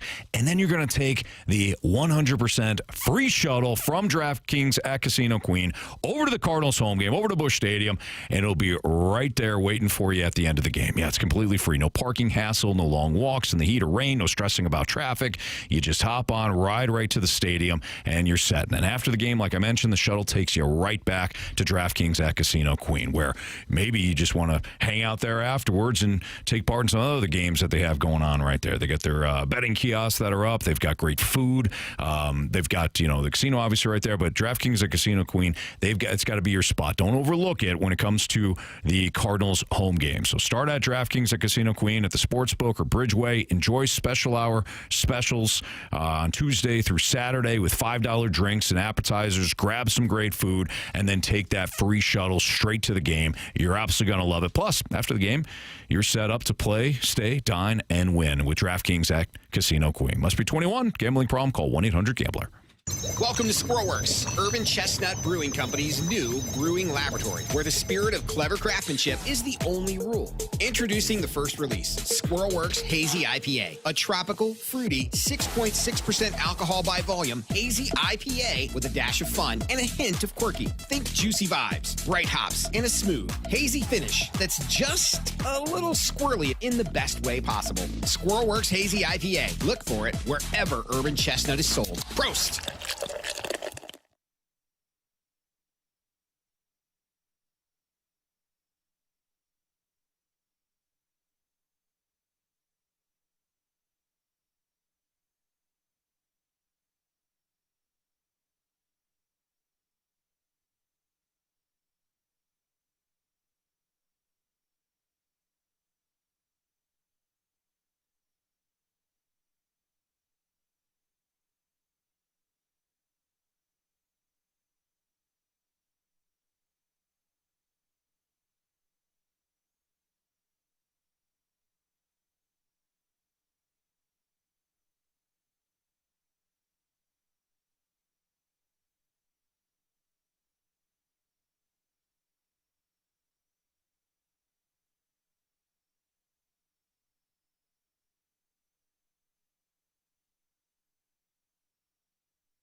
ESPN Sports Center. I'm Andrew Marsh. It's time for a Sports Center update brought to you by Universal Windows Direct. We've talked about Major League Baseball's All-Star Game from last night. 4-0 victory for the American League All-Stars over the National League. The National League struck out 15 times. 15 times last night. The American League struck out 12 times, but they end up getting the victory last night. If you have any questions about the All-Star Game or anything, really, send us a text at the Air Comfort Service text line, 314-399-9646, because we have part 2 of the six-pack coming up next. I'm Andrew Marsh, and this Sports Center update is brought to you by Universal Windows Direct. You'll be saying, I love my windows.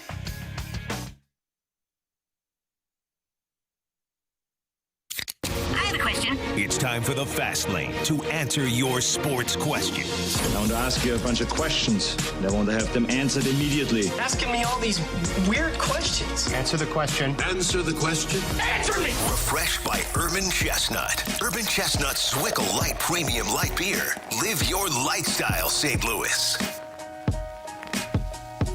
Part 2 of the Sports Six Pack right now here in the Fast Lane on 101 ESPN. Carey Davis, Andrew Marsh, Anthony Stalter. And Marsh, I believe we're on question 2. We certainly are, Anthony. Question number 2.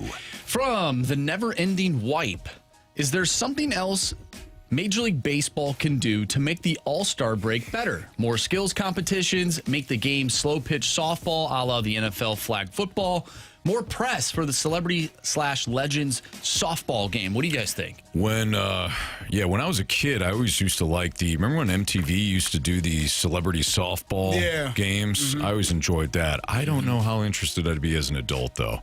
I used to love watching those as a kid. They'd great. come on. I think it was either after the Home Run Derby or after the All-Star game. It was like a replay. I used to love those. I did too. But again, I don't know how interested I'm in it now. So I don't know. We can sit here and make a bunch of suggestions, CD, but I don't know if I would honestly care.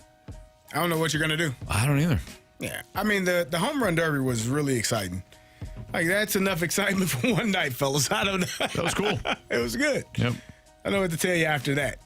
And the game was just happened to be There's a lot of dominated by strikeouts. pitchers. Yeah. There's a lot of strikeouts. A lot of striking out. The game's a lot of strikeouts right now. Yeah. By the way, Argentina's They're pressing that. goalkeeper just made a great save. Oh, Lord. Or not Argentina's, excuse me, England. England's goalkeeper made a great save. Oh, just made another one. All right, Marshy, fire away. Question number 3. No play-by-play on the radio, CD. From the 314. About a month ago, Marshy wondered whether it would be smart to trade away a minor league catcher. Since then, Crooks has come up and hurt his trade value. Was Marshy right in speculating that we need to trade from prospects at surplus positions while they are still in the minors? Well, trading for? The only thank you. I'm sorry. Did I steal your Thank thunder? you. No, it's fine. No thunder. I'm glad you and I are on the same page here. I'm glad you and I are on the same page on that, CD. I have got no issues trading any prospects. What are you getting in return? And Marsh, in your defense, maybe you said something. I don't know. But just the idea of like trading away from the catching depth, sure. For No what? problem. What are we getting? I would assume pitching. Who? When? Where? Why? Why? Well, we know You say why. what? I did not. No, I think I what, did. when, Who, what, where, yeah. and why. Who, what, where, when, why. Floop said And that then in how. Spy Kids. Yeah, of course. And then how? And then how? Mm-hmm. Yeah. I just don't know. Like, if you give me a trade proposal, we can certainly look at it. Oh, man. This is getting crazy, this match. Do you know, like, that when you say that, then that like what, and then that, and then there, and then where? Like, it kind of go then, when, like when, They then. go together? Yeah. When, then? Oh, yeah. Yeah. When, then. What? Where? There. What? Wow. That. It's pretty good, CD. Yeah. You learn something new every day, How about man. that, man? Yeah, man. That's good stuff all Yeah. the way around. Yeah. Anyways, yeah, I'm fine with trading anybody, but just might want to talk about what you're going to get. If it's just pitching, yeah, we're talking about top-end pitching. We're talking about a guy that's going to be in single A. Talking about a guy that's a 4A type pitcher. They got enough pitching, man. They got enough pitching waiting in the wings, man. CD, you just taught me something valuable. What's that? I'm gonna teach you something. What's that? Never have enough pitching. You've actually taught me that. Impossible to You've have. taught me that. Only question I have, I have a lot of questions. The only way to learn things is by asking questions. Be curious, not judgmental. Indeed. Ben Franklin. Is that who said that? I don't know. Oh, okay. Ted Lasso said it, but he got it from somebody. Someone. What was it? At what Be point? curious, not judgmental. Oh, yeah. At what point is there? I don't know. Too much pitching. Again, Like you're missing it. Hear me out. Hear me out. Hear me out. What you got? 13 guys on the roster that can pitch. 5 of them starters. Something like that. 13, 12, or something Yeah, around 12 or 13. Yeah. How many is too many? Because all those guys can't be in one place at one time. You don't want to have. Gary. You don't want to have too many people Marsh, you're going in one place at one time. Marsh is going to feel this. Okay, one. I'm listening. Yeah. When you have too much pitching, you trade said pitching for an outfielder who That climbs walls. won a Gold Glove, Gold glove. won a Gold Glove, And you just hope that those pitchers don't become like Cy Young-esque caliber pitchers. Now, how many times does that happen? Right? At least once. That happened at least once. CD. Yeah, Marsh is great. No, you just stockpile them, and then you can use them for You just let them trades. sit there Nah, use them for and trades. waste away? Carey, listen to me. I'm asking At because some I want point, to know. I feel now you just said be curious and not judgmental, and now I feel like you're judging me. No, I'm not judging I do you. feel that way. And I was actually going to relate to you. Oh, okay, thank you. You, for at least a year, if not, we'll call it 2 seasons, tried to convince me to pare down my playbook in football. At least it may have been longer. And I'm like, I listen to you. I respect you, CD. I listen. Technically, no, I didn't listen. But the bad part, the good and bad part, you were winning, so you didn't feel like you had to. Right. But I know, like, CD's right on this. So I'm just at some point. I'm just gonna go ahead and listen to him because I know he's gonna be right. This pitching thing, you just gotta trust me on. Okay. You can never have enough pitching. All right. I think he kicked him in his Doesn't back trying exist. to bicycle. He should have. Shouldn't have been standing there. One of my biggest pet peeves is someone asking for advice and then completely ignoring it. Yes. Sometimes people want advice so that they hope that your advice matches up and pairs with what they already want to do. Yes. Now, Then they feel better about affirmation. Yeah, they feel better about the decision that they make. What if it's like a constant thing, though? Then stop giving that person advice. Say, hey, listen. Then that's on you. Yeah. Like, it's not longer on them. At some point, you gotta Not look you at personally, but that's on the person that continuously gives advice. No. They're asking for, hey, I need some advice here. That's what's Hey, good. this is what I think Carey's you viewing should this do. from the other side of things. Gotcha. Like, at some point, you got to look at you and just say, hey, look, you know what you're doing. Yeah. Like, you cannot stop. If you keep giving them advice and they're not listening, then it's on you. Yeah. Stop giving them advice. Oh, okay. Yeah, it's not, that becomes your fault. Yeah. And you're frustrated. I tell this guy every time he does something different. Why the hell does he keep asking me? Why do you keep answering? Right. It's called Like being you're a saying, fan. he's looking for affirmation on it. Yeah. Yep. Question whatever, please. Yeah. Question number 4. 4, jeez. It's gonna be a tall Yeah, boy. I was thinking maybe we just move on. It's gonna be a tall but- boy segment. No, we can. Hey, No, it's fine. No, if you don't have a good question. I do have a question. All right, good. Well, 636. That's a good question. I got a question, actually. Will you be watching the ESPY Awards tonight? There's no sports on. that tonight? Obviously, we have the World Cup going on right now. Will you be watching the ESPYs? When was the last time you watched the ESPYs? I could not tell you the last time I watched the ESPYs. It's probably college, honestly. Oh, wow. Yeah. Listen, CD knows. Kids change everything. Like the focal point. Changing the channel on you? They will. Certainly. They don't care about what you're watching. But especially when you got kids, like this is a fun age right now for me and Kristen. We've got kids in sports. And if you're not just doing a little bit with them, especially sports like baseball and softball, it's real tough to keep them motivated and obviously keep them playing well, developing. So be outside with them. Have you ever been watching a game and the next thing you know, you have to put on the kangaroo song? No. That's good. I give the kids the TV for the majority of the year, and they lose it in the fall. Oh, because it's football time. Yeah. It's football time. Yep. Kiddos They know. don't care about Blues Clues or whatever Blue's shows. Clues was a great show. Whatever show you're trying to watch. Caillou. We talked about that guy. Yeah, people hate A Caillou. menace, apparently. Caillou was good, man. No cars here. Never watched it. I'm watching sports. All right. Which new head coach / coordinator could make the biggest impact in the National Football League? That's next on 101 ESPN.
So CD was contemplating whether or not he was going to go out and get some water at the break.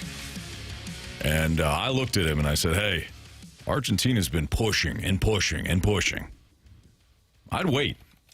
Marsh did what a good producer does, and he looked at the break schedule coming up. He's like, you know what? It's a short break next time, so you might want to hit that water now.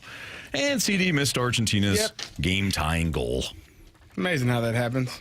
Crazy. What a shot, by the way. Was it? Thanks. What a shot. Yeah, it was pretty good. Keeper, nothing you can do on that one. Hope that water was worth it, Carey. You guys are terrible people, man. He bent it like Beckham. Nah, come on, man. Mm-hmm. So now we're tied 1-1 in the semifinal match between England and Argentina. We are drawing ever so close to extra time. Ooh. How much stoppage time you think they'll get? 7 minutes. 8. I said 7. 6, 7? I don't know, man. There's a lot of. I don't think there's a lot of stoppage in this one. There's a lot of kerfuffle. Here's an extra 5 minutes. Oh, yeah. Yep. All right.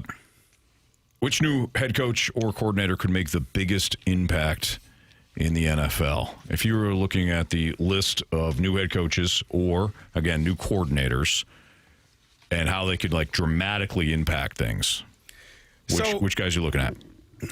I guess the question would be, are we looking at, guys that, because Josh Allen and Lamar Jackson are always going to be on this list. Both have new head coaches, Mentor and Joe Brady for Josh Allen. Right. Who was the offensive coordinator, now he's the head coach. Right. But it's still a different voice overall. So are we talking guys like that, or are we talking about, I don't know, the Cleveland Browns and what they are with Todd Monken? Are they trying to put themselves in the conversation that we've had with, the Ravens and the Bills over the last few years? It's up to you. I wouldn't declare, and I know that he's a new head coach, but I wouldn't put Joe Brady. Well, I guess I would, because he's a first-time head coach. He's a first-time head coach, and one of the reasons why the Bills moved on from McDermott was because they wanted somebody that was going to get them over the hump. So yeah, I think everything's on the board, CD. With this criteria, Harbaugh, obviously, he's been a head coach before, new team. Does he count towards this conversation? I think he does. Giants. Yes. I think he would. Yes. So which coach or offensive coordinator, head coach is going to have the biggest impact? And let's say positive first, because we can go the other way too. We go negative as well. Most positive impact. I mean, I feel like it's got to be Mentor and the Ravens. Defensive-minded coach coming in, obviously new OC as well. I think that Declan Doyle being the offensive coordinator, I think a new voice for that team. Mm-hmm. John Harbaugh was there for was it John? Yeah, John Harbaugh. I know. I have to pause too. John was there for so many years. He was the second longest tenured head coach, I believe, behind Mike Tomlin, after going into last season. So that voice changing in that locker room, in those meeting rooms, on that sideline, I think that helps, especially a team like the Baltimore Ravens. They have all of the pieces there to make something special happen. So I would say if that offense can get rolling in the way, and I will also say this, I think the season started off kind of crazy for the Baltimore Ravens because you had a couple of fumbles by Derrick Henry, remember, to start that season that really, I think it was against the Buffalo Bills early in that season. Week 1, that he put the ball on the ground. They were in position to win, and that can change the trajectory of the entire season. So I think the Baltimore Ravens, in my opinion, with Mentor, with Declan Doyle running that offense, I think it's going to be a different offense, and let's see what they look like, running and passing. I think it's Jesse Mentor as well. I would go in another direction here, but Mentor was the one that I circled as well. Mentor could be, Mentor could be it could have an impact much like McDonald did in Seattle. Bright, young defensive mind takes over for Pete Carroll, who had been there obviously for a long time. 2 years later, they win the Super Bowl. And it was thanks in large part to the defense that he installed and then finding the right OC and right QB. Well, you already got the right QB in there. I don't care what anybody says about Lamar Jackson. He's still franchise quarterback. And just because he hasn't done it yet doesn't mean he won't. Right. So you get defensive coordinator in there, or defensive-minded guy in there. That group has a lot of talent. can they stay healthy? I think Minter makes the biggest impact as well. By the way, Argentina completely erased England's 1-0, one goal deficit, and they are now up 2-1 in extra time. Argentina's been pushing for about 20 minutes now. Stoppage time. Stoppage time, excuse me. Did I say extra time? Yeah, I meant stoppage time. My bad, Is there dog. a difference? Plus 9, by the way. 9 minutes they added. We were both in off. stoppage. Yep. For me, I think it's got to be Clint Kubiak in Las Vegas with the Raiders. I mean, if you look at the Raiders' offense last year, 7th worst in the league in terms of passing yards, worst in the league rushing yards. That defense, I think, will play 13th in terms of passing yards, and they're about middle of the pack in terms of rushing yards given up. So I think the defense will play. You know, they got some guys on the defense, but their offense was just terrible. And we know what Clint Kubiak can do with an offense with guys that aren't household names. Jackson Smith and Jigba, now a household name, but was he really? He was a good wide receiver, not a household name heading into the season. Yeah. Sam Darnold had one really good season and then went on to win the Super Bowl. Yes, sir. Some say he had the most approved.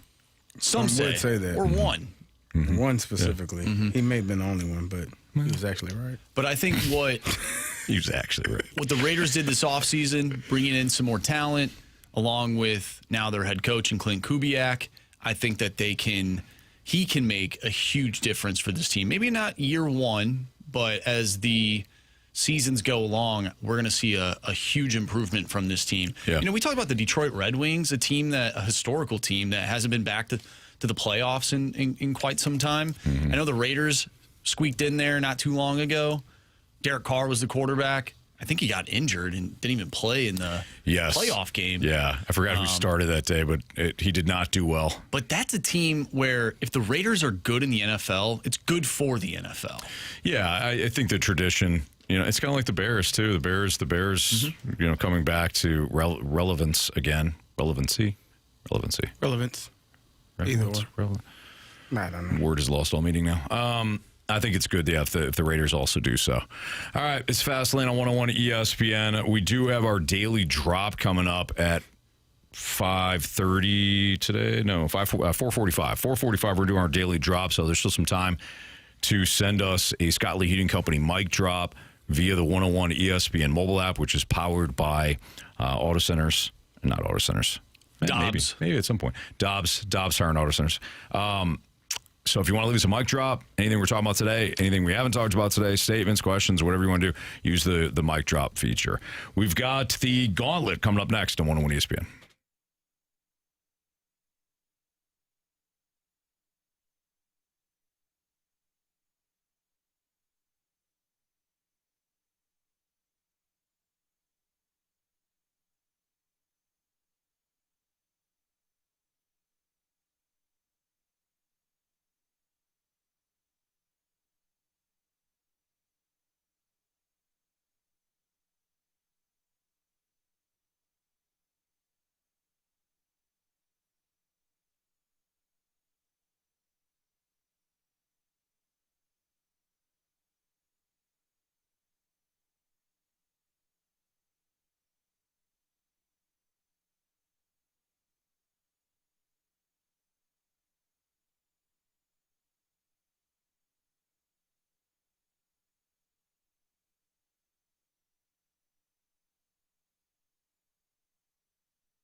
warriors. 4 categories, 1 challenger.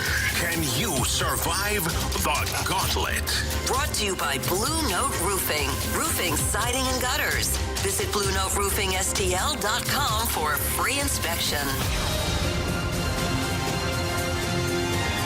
It's Fast 901 ESPN 4 o'clock. Your time check brought to you by Clarkson Jewelers, an officially licensed Rolex jeweler with Andrew Marsh and Carey Davis. I'm Anthony Stalter, and we welcome in Brendan. What's up, Brendan?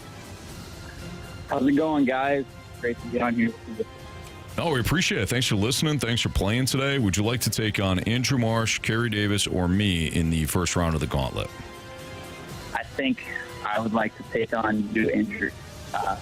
Not Andrew, sorry. Stalter. Gotcha. Okay. Yeah. You said you, then you said Andrew. All good. Yeah, you want me? All right. Good luck to you, Brendan. Thank you. All right, Brendan. Anthony is heading out to the cone of silence. See you, Ant. Tell Marsh to spin that wheel. Spin that wheel, Marshy. All right. Do you have a category you're hoping for, or you want to just let the wheel do its thing? Love the hockey. You said love foot. What'd you say? Hockey, I believe. Oh, you love hockey. Wow.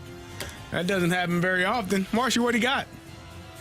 Anthony might have a tough day today because hockey is the category. Oh, let's go. All right. So you know how this goes. If you answer the question correctly without the options, you get 2 points. You answer it correctly with the options, you get 1 point.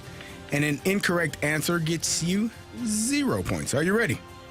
Yes, sir. All right. The St. Louis Blues selected Barrett Jackman with the 17th overall pick in the 1999 NHL Draft, who was picked first overall that year by the Atlanta Thrashers.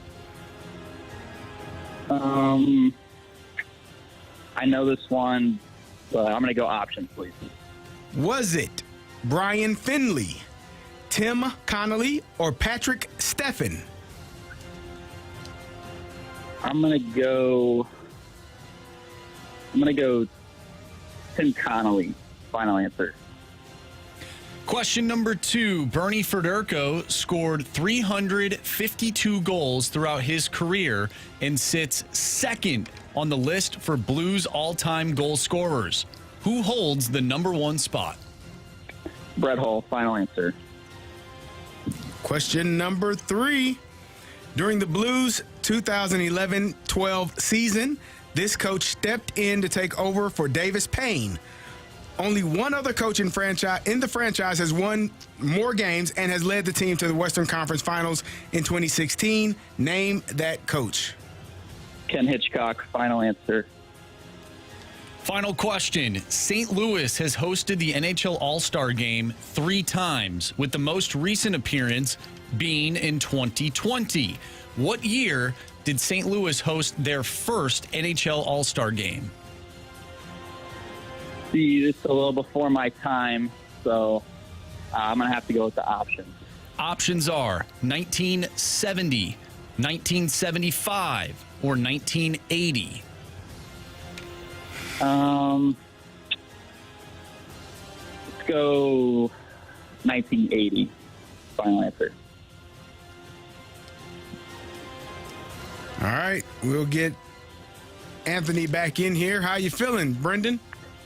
I feel really good about 2, and then the other 2, a little so-so. All right, well, we'll see how this goes. You asked for this category, so we'll see how Anthony feels about this specific category. Anthony, how you doing? Good.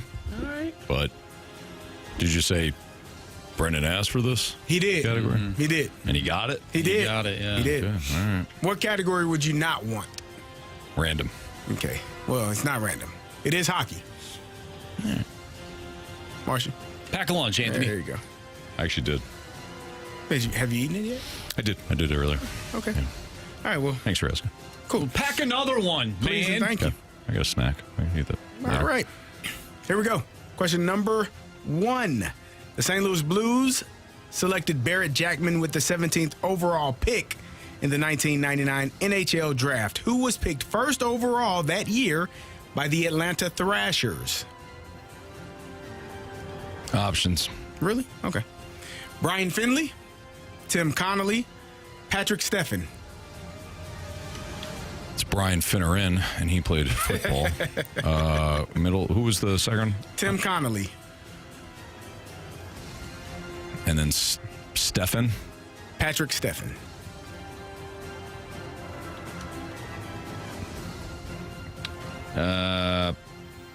Patrick Stephen. That's Patrick, right? Yep. Patrick Stephen, final answer.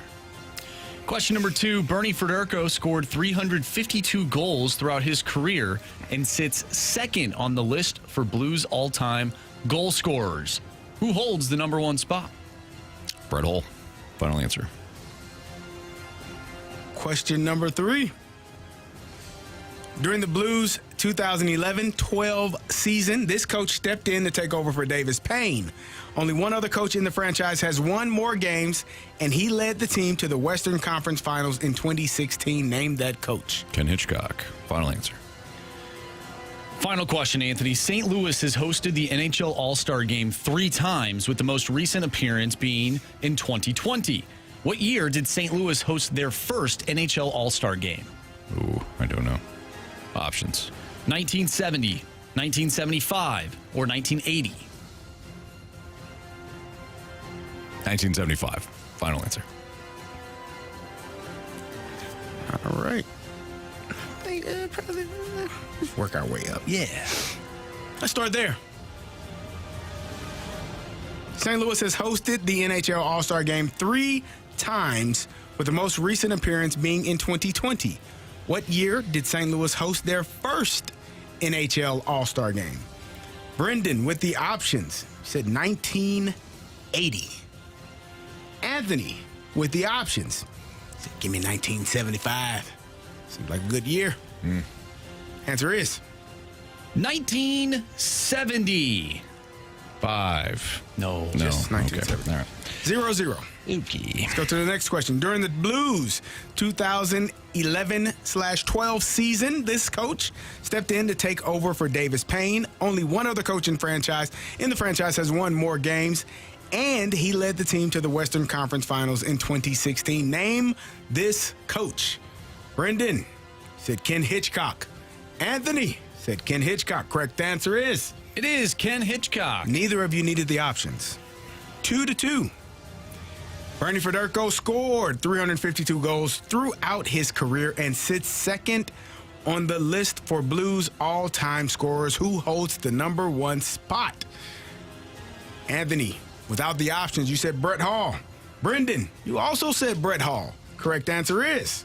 It is Brett Hull. But neither of you needed the options for that one either. 4 Wonderful human being, you. tie. Wow. Comes down to this question. The St. Louis Blues selected Barrett Jackman with the 17th overall pick in the 1999 NHL Draft. Who was picked first overall by the Atlanta Thrashers? Brendan said Tim Connolly. Anthony said Brian Finneran is who you're looking for. He played for the Falcons. But give me that Patrick Stephen. From Steppenwolf. Okay. Cool. If it's Patrick Stephen, Anthony wins 5-4. If it's Tim Connolly, Brendan wins 5-4. If it's Brian Finley or Finneran or anyone else, we're going to walk it off. Brendan. You have chosen poorly. You lose. Not today. It was Patrick Stephen. Brendan, he got you 5-4 today. Yeah, I was in between on Stephen and Connolly. As soon as I said it, I knew. But thanks for having me on. Hey, you did great. Good job. Did great, Brandon. Nice work. Big fan, guys. Thank you. Hopefully you'll be on again. Play again. Yes, sir. All right. Thanks, Brendan. Marsh, I feel like you would have snowman that. Be honest with the folks. I wouldn't have known the first one. That was a total guess. Do you remember those players? Yeah, I remember them. The Atlanta Thrashers. Very short period of time there. They're so out of my memory outside of a few players, and I would not have known that off the top of my dome. Besides Sean Rivers, who's your favorite Atlanta Thrasher? Well, Jamie, of course. Oh, yeah. That's right. Outside of the Rivers. Because I think Sean played for Atlanta, at least was in that organization. My favorite Atlanta Thrasher. Yeah. Well, Big Walt, of course. Big Waltz, okay. All right. I tested you, and you passed, as did Argentina. Argentina wins 2-1 in an epic comeback. 1-0, virtually all game. Not really. I mean, it was second half they scored. England scored. But it did feel like England was going to have a clean sheet, and that was going to be it. Argentina scored right before stoppage and then in stoppage. But they pressed. They were on it, man. They pressed for 20-something minutes. They did not They just kept give up. going. Yeah. 20-something minutes. They had big opportunity after big opportunity after big opportunity.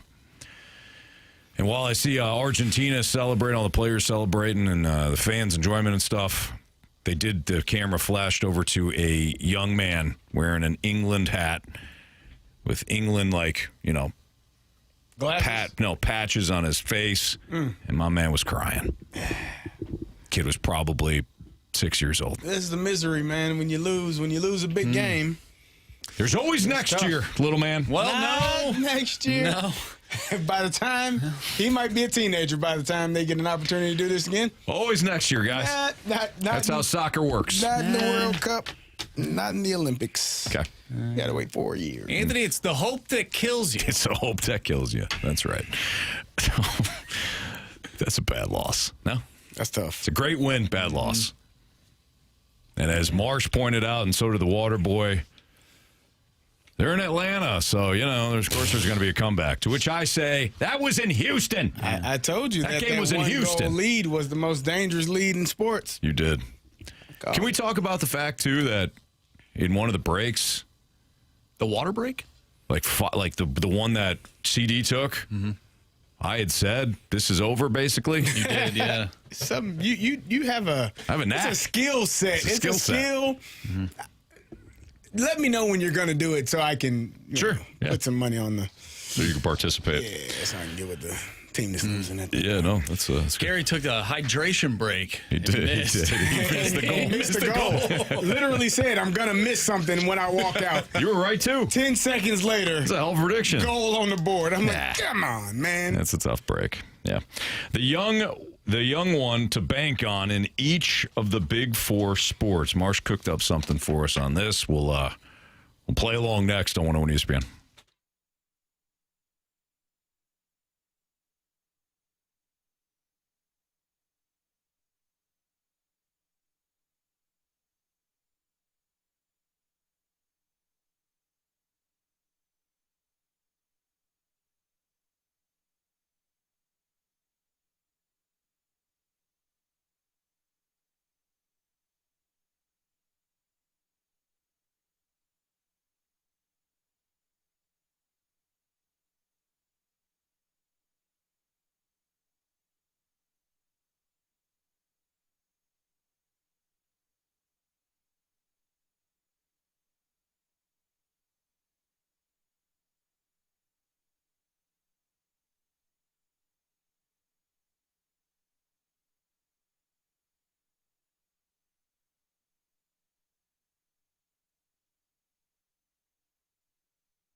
kick this over to Marsha here. Marsha cooked up a segment idea for us about the Big Four in professional sports.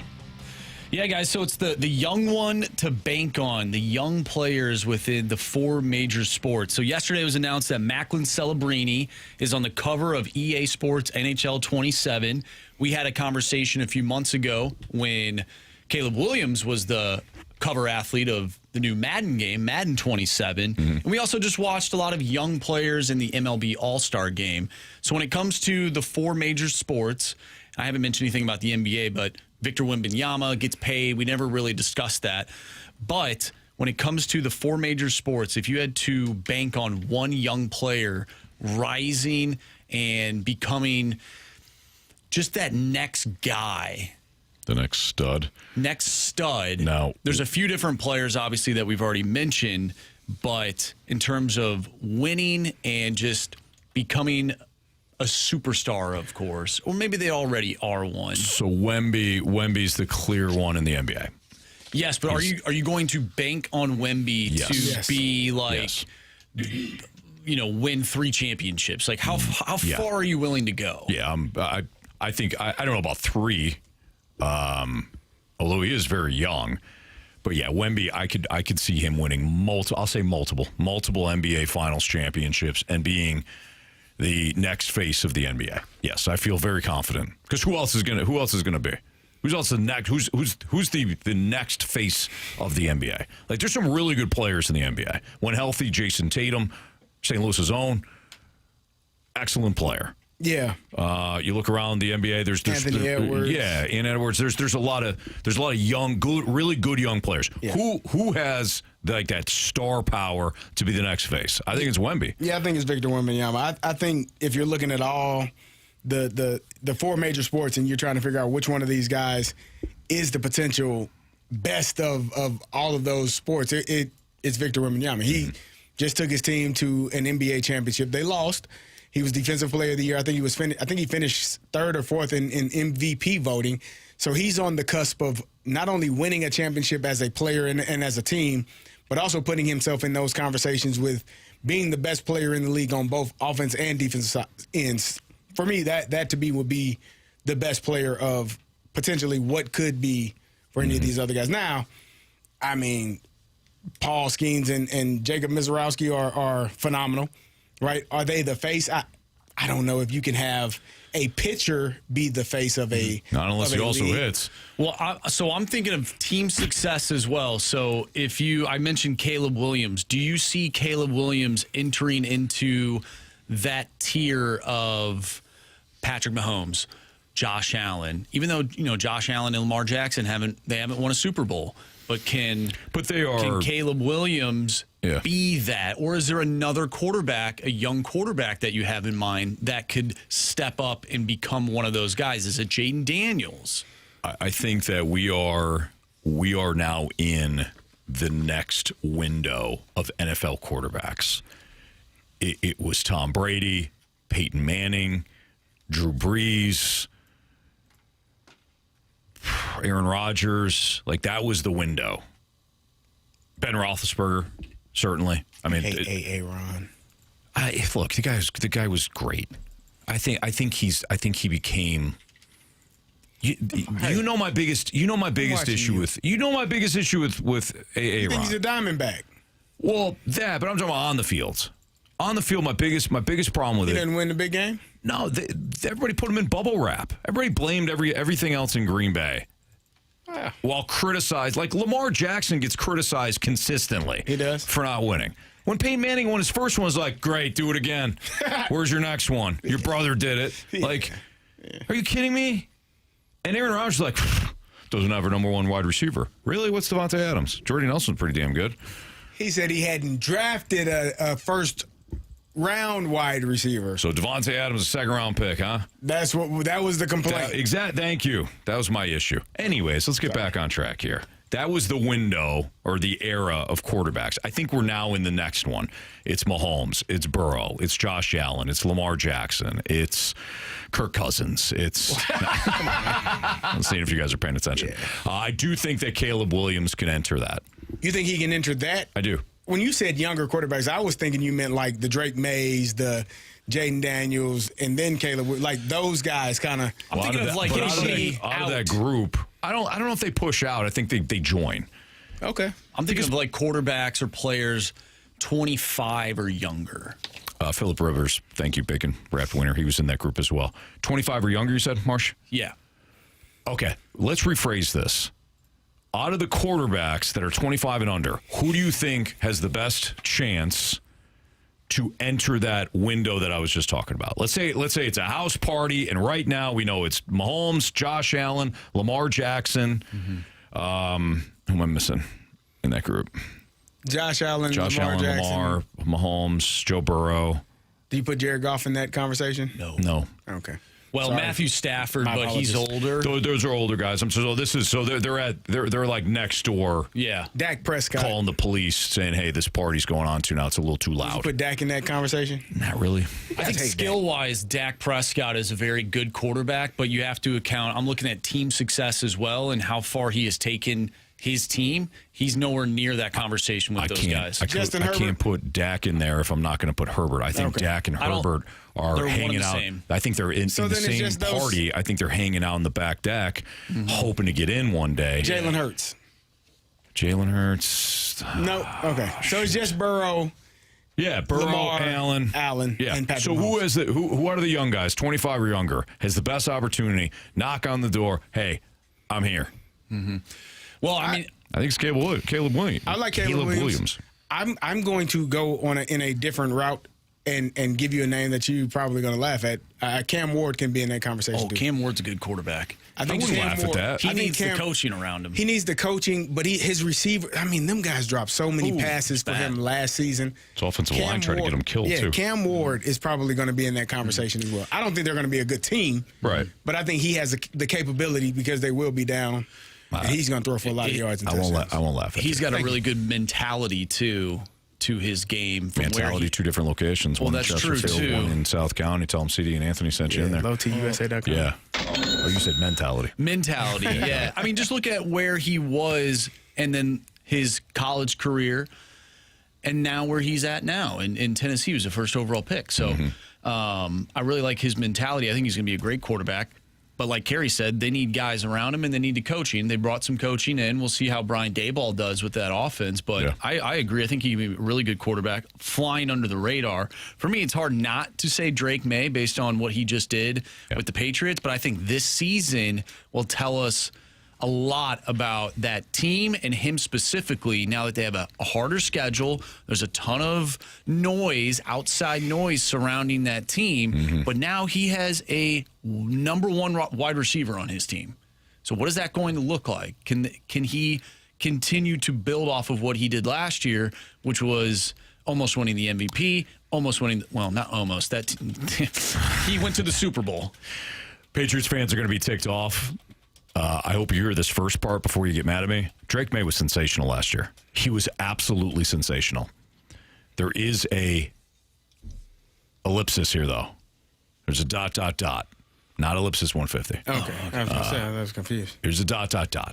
He had the easiest. The Patriots had the easiest schedule, and I don't know if there's been an easier path to the Super Bowl than the one that the Patriots got. Not their fault, but it was. You had C.J. Stroud throwing. You had C.J. Stroud struggling. He was struggling. He was on the struggle bus. Yeah. And then you had to go through Jarrett Stidham. No Bo Nix. I'm sorry. Like that. Can Bo Nix be, speaking of Bo Nix, can he be one of those guys with Sean Payton? Walrus King says Nix is over 25. He's eliminated from the conversation. There you go. Okay. We get Bo Nix is interesting because I think Bo Nix, the way that I'm a big believer in, like quarterbacks, like what is the attribute that you think is one of the most important? Like obviously there's many, but what's the one for me? It's throwing vertically. It's throwing deep, and Bo Nix does it. And he doesn't do it with like reckless abandon, but he will throw deep and connect on those passes, and it helps either come back like games against was it not the Raiders? Who did they fell behind? The Giants. The Giants, thank you. Yeah. They staged the big comeback. No, that was Dallas Jackson Dart. Yeah, Russell Wilson was Dallas earlier in the year. That was Dallas. week 2. Was it Philly? No. They did beat Philly. I think it was the Giants. It was the Jackson Giants. Doherty. Those were 2 different games, though. Yes. Yeah. Yeah, it was the Giants. It was the Giants both times. It's different quarterbacks. Anyways, Bo Nix has that attribute, but for some reason, I'm like, I don't know if I'm quite bought in. Joe Flacco did that too. He would throw the ball downfield. He did, and there's a lot of DPIs there. Yep. I wonder if his career looks like Joe Flacco's.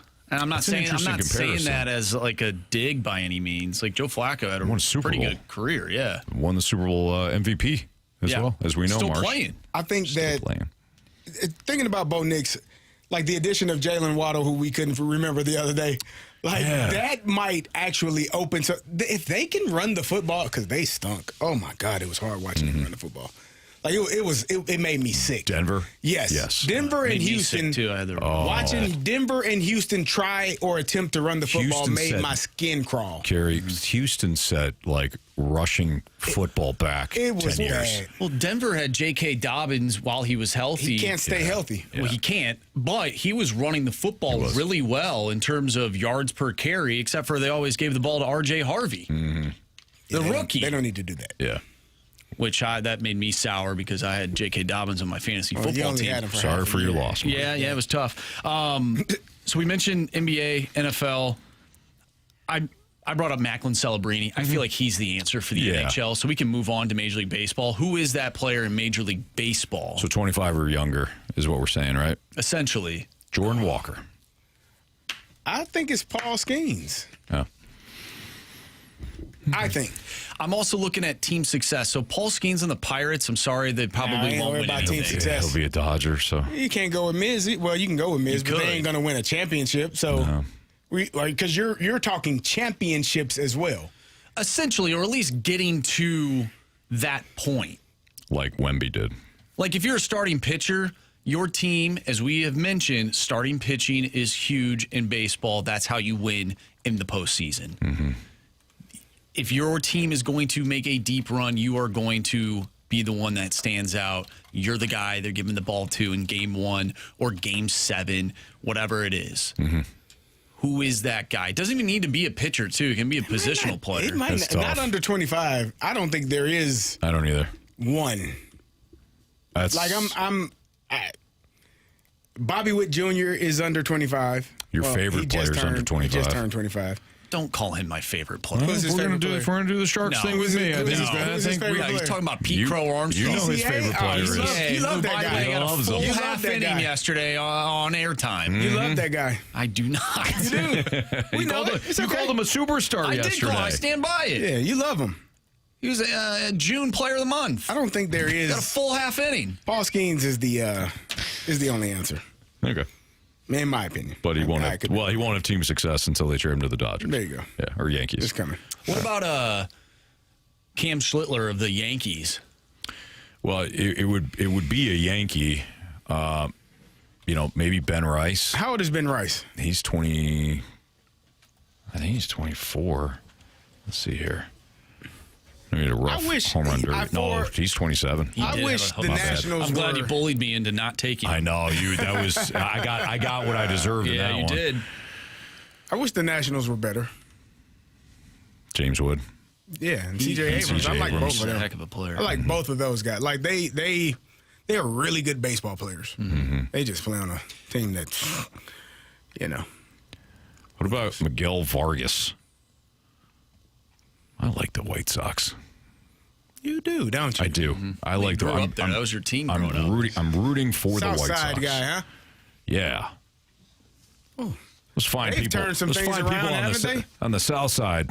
TV. They deserve it, huh? Yeah, so those Northsiders constantly in their face with their success-ish. They haven't had a lot of success either. No, they haven't. Vargas is 26, by the way. So. The Never-Ending Wipe says J.J. Weatherholt. I like that.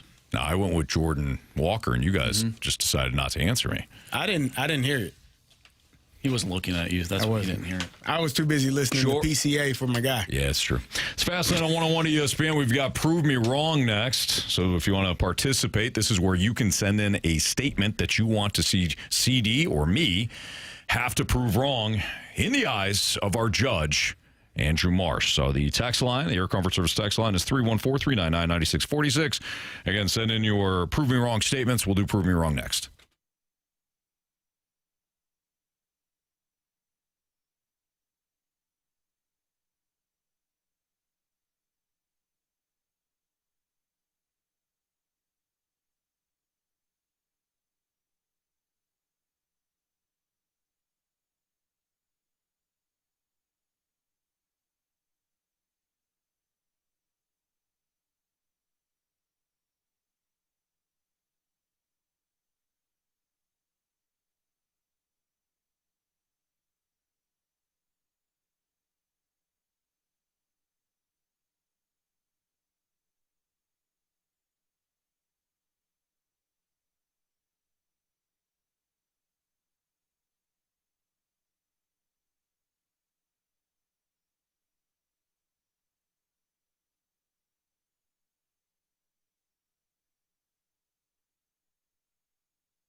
ESPN Sports Center. I'm Andrew Marsh. It's time for a Sports Center update brought to you by Saliga Heating and Cooling. What a comeback for Argentina. They take down England 2-1 in the World Cup semifinal. They'll now face off against Spain in the World Cup final. Last night, the American League took down the National League in Major League Baseball's All-Star Game. 4-0 was the final in that one. We'll talk with Brad Thompson at 5:15, talking about the All-Star break and what we can expect out of the Cardinals in the second half. But coming up next, we have Prove Me Wrong. So get your Prove Me Wrong statements into the Air Comfort Service text line, 314-399-9646. We'll play Prove Me Wrong next. I'm Andrew Marsh, and the Sports Center update is brought to you by Saliga Heating and Cooling, a Daikin heating and air conditioning dealer.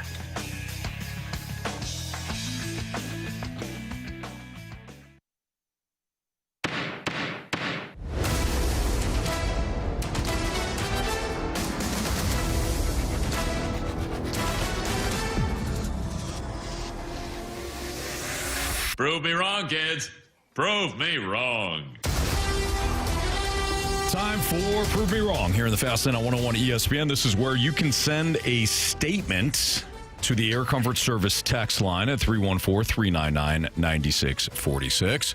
And in that statement, Carey and I will have to prove you wrong based on what the judge, Andrew Marsh, has to say. So, Judge? Yes. Appreciate you being here, as always. Of course. And I think my co-counsel and I are ready to rock. All right, let's get it going. From the 314, prove me wrong. Jordan Walker has not done enough in just a half season to get a contract extension. So this is the misconception when it comes to contracts and production. You want to pay a player for what you think he's going to do, not for what he did. This is how teams actually get into trouble. They pay a player for past production, and they wind up overpaying that player. Think about it. When you're a player, you want to have all this production and then get paid. Yeah. And some teams feel as though like a nice security blanket, like, well, we've seen him do it for X amount of years, so we feel good paying him. It's actually, the smarter teams do the opposite. We believe that this player is only going to get better. We want to pay him now because the dollar amount will continue to increase over time. Actually saves us money. Yes. Yeah. I agree, Anthony. Good start. Thank you, Judge. Appreciate you. From the 314, Jeremiah Love will win Rookie of the Year. Prove me wrong. Yeah, he's going to be on a tough team that is not going to win a lot of games. They're going to struggle in the passing game because who the heck is their quarterback, man? Who's going to be their quarterback? When you are a rookie and a running back specifically on a team drafted that high, I think Jeremiah Love's going to have an outstanding season. I just don't think there are going to be enough wins for the Arizona Cardinals to even be in the conversation for Rookie of the Year. We saw how things worked out last year for Ashton Genty. It was not good. No, not at all. You could be a great running back, but if you have nobody in front of you that can do their job effectively, it's a little difficult, man. You ain't going to have a good year. You don't have a Carey Davis in front of you. You don't have a Max Starks. You don't have an Alan Faneca. Yeah. Good luck. Or a C.J. Ham. I'm going to miss that guy. Or C.J. Ham. That's right. Absolutely. I'm going to miss C.J. Ham. Well liked in Minnesota, no doubt. Yeah. All right. From Tim's Offshore Bookie, prove me wrong. Major League Baseball and the players will agree to a new CBA without a lockout, and there will be no salary cap. They will agree to it? Is that what that said? Yeah, they will agree to it. There won't be a salary cap. There won't be any lockout. So they'll agree to it without a lockout. Yeah, that's not going to happen. The owners are going to lock these guys out come hell or high water. You know why? Because they feel like this, they're right. They want a salary cap, and they don't want anything other than that to happen. Now, after that is all done, I don't think there will be a salary cap, and baseball will be played, but not until they lock those damn players out to prove a point. You think people that are running ads during the All-Star break care about whether or not they're playing baseball? They're proving a point. They said 79% of fans want a salary cap. Well, you know who doesn't? The players. And the fans ain't going to they don't sit down in the CBA agreements. They're not in those conversations. So there will be a lockout, but there will not be a salary cap. Yeah, I saw a video of Sal Stewart of the Cincinnati Reds, who, Anthony, how many years has he played in Major League Baseball? How many? Yeah. For Sal who? Sal Stewart. Oh. From Reds. Is it 4 or 5? Yeah, maybe. 1. Yeah. Just 1? Yeah. Sal? He's a rookie? Yes. Yeah. I know it was a couple months. Yeah, so basically 3.5 months. He has been talking about the players not going to a salary cap and how bad it is for baseball, and he has been in the league for a handful of months. Yeah, so he's a baby in his major league life. All right, All Judge. of these players are. Did I give you the ding already? I'll give you. Yeah, I did. Okay. Get to me again. I don't know if you got it. You want another one? Yeah, get it again. I'll give you another one. Thank you. Sal Stewart has, in his career, dating back to last year. Now he only had 55 at-bats, 58 plate appearances, 418 at-bats in his career. And he is going on saying how bad of an idea a salary cap is. Nice. Imagine what the people the players that have all the sway are saying. Yeah, no kidding. All right, let's move on to one that we can dismiss really quick. Okay. The Ivan Herrera worshiper. Prove me wrong. Notre Dame will win the national championship this year. No chance. If you want to expand upon so that, Ohio you State, can. Judge, is Ohio State playing football this year? Yes. Is Ohio State still involved? Well, hang on a football? second. That might not be the same team. We know that they they made a questionable OC hire, that's for sure. But boy, they still have the most talent in the There nation. had to be some money changing hands. Uh-huh. Yeah. Yeah. They're still going. They have too much talent to lose, in spite of Artie the Party. And I've watched Artie the Party call offense, and I do not love it. Same. I think it's one of the worst things I've watched. It's bad. Him and Matt Canada flip a coin. Yeah. You want to torture me? If you want to torture me, make me watch offense from either Matt Canada or Artie the Party. Yeah. You want me to just suffer, scratch my eyeballs out. Do that. Actually, Matt Canada might have been worse. I actually think it was worse. It's pretty bad when you have fans at a different sporting event chanting your name to be fired. Yeah, that's true. That's bad. Yeah. Artie was bad. There's one time I was walking to the kitchen just disgusted, and Kristen's like, where are you going? The game's still on. I said, I got to grab 2 spoons to carve my eyes out because Artie is using the third string tight end again like he's some sort of number one. Man, what are we doing, Artie? You don't see DK standing right there? What you bring him here for? Dude. What are we doing? Couldn't run a screen either. You ever notice that? Oh, my God. Couldn't run the setup for it. The setup for the screen was all like... It's almost like you knew it was a screen, though. It was third and long. Right. It's like he had a playbook, third and long. Draw, screen, all go. Anthony has more plays in his playbook than Damn right Artie's one-man party. Yeah. I used to. But yes, of course. Yeah. Well, I mean, you never know. He got it down. He listen, my man's finally listening. I'm getting there. He struggled for a while. He came in here with a playbook. I said, Anthony, what the hell are you doing? I even printed off the plays here. I waited until you went home. I'm like, I'm going to print these off now so I don't hear from CD. Now, I did say, and you've said that you have shortened the playbook. My statement still stands. You might have more plays than he does. Even now. True. Yeah. Even now. Tight end. Yeah. I mean, he has at least 10 plays drawn up for the third string tight end. So that kind of sways in his favor a little bit more. But no, I agree, Marsh. All right. Doug's Ding Gong. Prove me wrong. Philly fans are the worst in North American sports. Nah. I told you, I actually like Philadelphia Eagles, Phillies, Sixers fans because there is an expectation from them, from you. You're getting paid all this damn money, man. Play better. Yep. If you don't like it, play better. Or give me some of the damn money. I think that's how Philly views it. They loved Allen Iverson. You know why? Because that 6-foot man would go out there and run his body into the ground every damn night. Yeah. I don't think they ever booed AI. Because he gave you everything he had every single night. If you show up, if you play hard, they will love you. They're not going to love you if you play for the opposing team. Good luck with that. They're going to throw a battery at you or hurl some words at you that make you think and question life. Snowballs. Yeah. Didn't they? Santa Claus. Yeah, I was going to say they roughed up Santa Claus pretty well. They threw He a might have bunch of deserved it. snowballs. I don't know. Santa Claus, come on, man. I mean, Santa Claus he always doesn't deserve delivers. it. He always delivers. I don't think he deserved that. No. Judge, if I could just add on, and the Boston fans still exist. So, yeah. Thank you. All right. From the 314, prove me wrong. Spain wins the World Cup.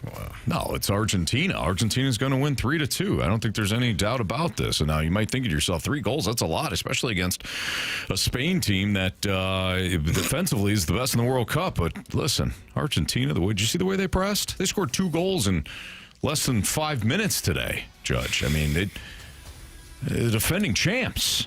It's a wrap. Argentina 3, Spain 2. Thank you. You just pull that out of your... Yeah. Of course. Yeah. Out of his hat. Out of my He's hat. not wearing. Huh. Yep. Out of my pocket. Yeah. All right, let's do one more. Jamie's Vacation Speedo. Prove me wrong. Anthony was really just holding back his actual excitement for the Blues Sharks home opener. My man Ant is not a Sharks fan. Thank you, He was Carey. not rooting. The game's on his birthday. It just happens. It's just a happenstance. It happens. Coincidence. Year after year after year after year that the Blues play the Sharks on his birthday after year. It just seems to be, how the schedule works, right? They go out to the West Coast and they run through all those games. And the Sharks, you can play the Kings. You can play another team. But the Sharks end up being on his birthday. He's not a Sharks fan. That man is loyal to the St. Louis Blues and the New York Rangers. What? And the Detroit Red Wings and the Chicago Blackhawks. Because he lived in all those cities. What? Let's go Blues! All right, it's Fast Lane on 101 ESPN. Don't forget to send in your daily drop, mic drops. Scott Leading Company mic drops via the Dobbs Tire and Auto Center's 101 ESPN mobile app. Anything you want to chat about today, any statement, any question, send it in. Got the daily drop coming up in a little bit. We'll do Bet the Board next on 101 ESPN.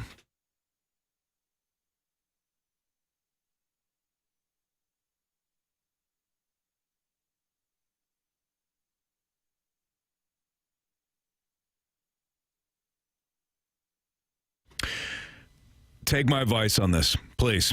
If you are not currently working with a mortgage lender, whether you're buying a home or you're trying to refi, you're trying to debt consolidate, you just want to know where you can be set up when it comes to a better financial situation, call my guy Stewie. Call him on his personal cell phone number, 314-324-4440. Again, 314-324-4440. Same number I have saved in my phone. When I have a question about anything going on in our world when it comes to, looking at homes or pre-approvals or anything, same number I dial Stewie on. He's got different programs like the Bagel Loan, which is no closing cost, no lender fees when you borrow $200,000 or more. Think about the money you're saving up front. You may think, well, that's baked in someplace else. It's not. He designs these programs so you can feel rest assured that you're in a great spot financially to take that money, rebuild a new kitchen if you want, or maybe throw it to a new basement, or whatever you're looking to do. Stewie wants to help save you money. So many different 101 ESPN listeners will dial up the text line and say, hey, call Stewie, answer my question. And our guy CD just used him recently as well for different things. He's the best in the industry. He's fantastic. He cares about you. That's the most important thing. If you missed that phone number I threw out earlier, you can always Google the Bagel Loan. NMLS number 226715.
It's the Fast Lane on 101 ESPN. Time to play Bet the Board. Marsh, you're the only winner last night. Yes, I was. Anthony, what's going on here? All the games that you're choosing, they just refuse to play. Well, unfortunately for me, Marsh, the reason why they did not play last night is because the game was scheduled for tonight. So that's a bit of a misstep on my part. That's unfortunate. Looks like I have to forfeit the play last night. I'm just going to assume that I was going to pick the wrong one last night anyways. But good news is I've got my play for tonight. Do you? Yeah. Do you? Yep. You sure? Mm-hmm. Okay. The same one I was going to go with last night. Is it? Mm-hmm. I don't know. So it's going to be those Valkyries. Marshy, what are you doing? I have no idea. I legit have no clue what to do here because the only thing that really is going on is basketball for this particular day. Oh, man. Yeah, I don't know. I guess I could fade you, Anthony, and go for it. Fever. But yeah. I don't know anything about this NBA Summer League. Yeah. Obviously, the World Cup just happened. The semifinal just happened, so we can't choose that game. So I guess I'm going to go with the Fever at -125. Not a bad play. Well, I'm going to go with the Fever at +1.5. Wow, so you did the old alternate line, huh? Yeah, it's -140. Wow. At +1.5? Yep. Well, I'll go with the Valkyries +2.5 on the alt line. We'll just surround this thing. So the Fever win by 1, we all win. Not me. Oh, yeah. If they win by 1, yes. Yeah. Yeah, if they win by 1. All right, Fever. You got it. I got it. Marsh got it. Let's go. I mean, is there really any point to giving Jamie a pick? Jamie actually has the Valkyries on the money line. That's +105. Actually, no, he's got it on the spread, +1.5. There you go. So, there you go. We got to surround it, guys. Yeah. So, we will be dialed into this WNBA game tonight, This thrilling WNBA game. Huh. Gonna be sensational. Valkyries, Fever, tonight. Catch it. Catch the Fever. Catch the Fever. Isn't that they're saying? Did they say that? They should if they don't. Yeah. Market it. Coin that phrase. Let's get some trademark. Catch the Fever. Catch the Fever. Is that there? I think that's their saying. Sure, it sounds pretty good. sure that's correct. They are in first place right now. 14-9 overall. Is Caitlin Clark still out? No, I think she's playing. She playing? She back? Yeah. The Indiana Fever's current campaign slogan is, "Now you know." Oh, no, that's terrible. Yeah. Now I know what. Team also utilizes a popular secondary rallying phrase. Every game is a home game. Oh, man. The Indianapolis Indians, which is a AAA team in Indianapolis, their popular slogan is "Catch the Fever." Make it make sense. That doesn't make any sense. Maybe they cross-promote. So they're saying catch the fever. Hey, you're at the game, but hey, don't forget, catch the fever. Catch the fever. Yeah. Okay. And then the fever is like, hey, now you know that the Indianapolis Indians exist. Are available for games. Cross-promotion. So gotcha. It's like that whole when, then thing. Yeah, okay. Somebody asked was something wrong with me when I was explaining that earlier. No, nothing wrong with it. I thought he's a genius. I thought I made it make plenty of sense. That does make sense. I was just in Indianapolis not too long ago, and we were downtown, and I was like, why are there so many people here? I guess there was a volleyball tournament going on, and the Indiana Fever were playing. We thought about getting tickets and going, but Caitlin Clark was out, so we didn't want to. Oh, you didn't want to catch her. You didn't want to catch the fever. Well, no. Well, yes. There was also an Indianapolis Indians game going on at the same time. Really? But it rained. We knew it was raining, so we didn't want to go and sit through a rain delay at a minor league baseball game. No. Well, Marsh, I apologize then. I feel as though that you really were robbed from your entire experience going to Indianapolis. Yeah.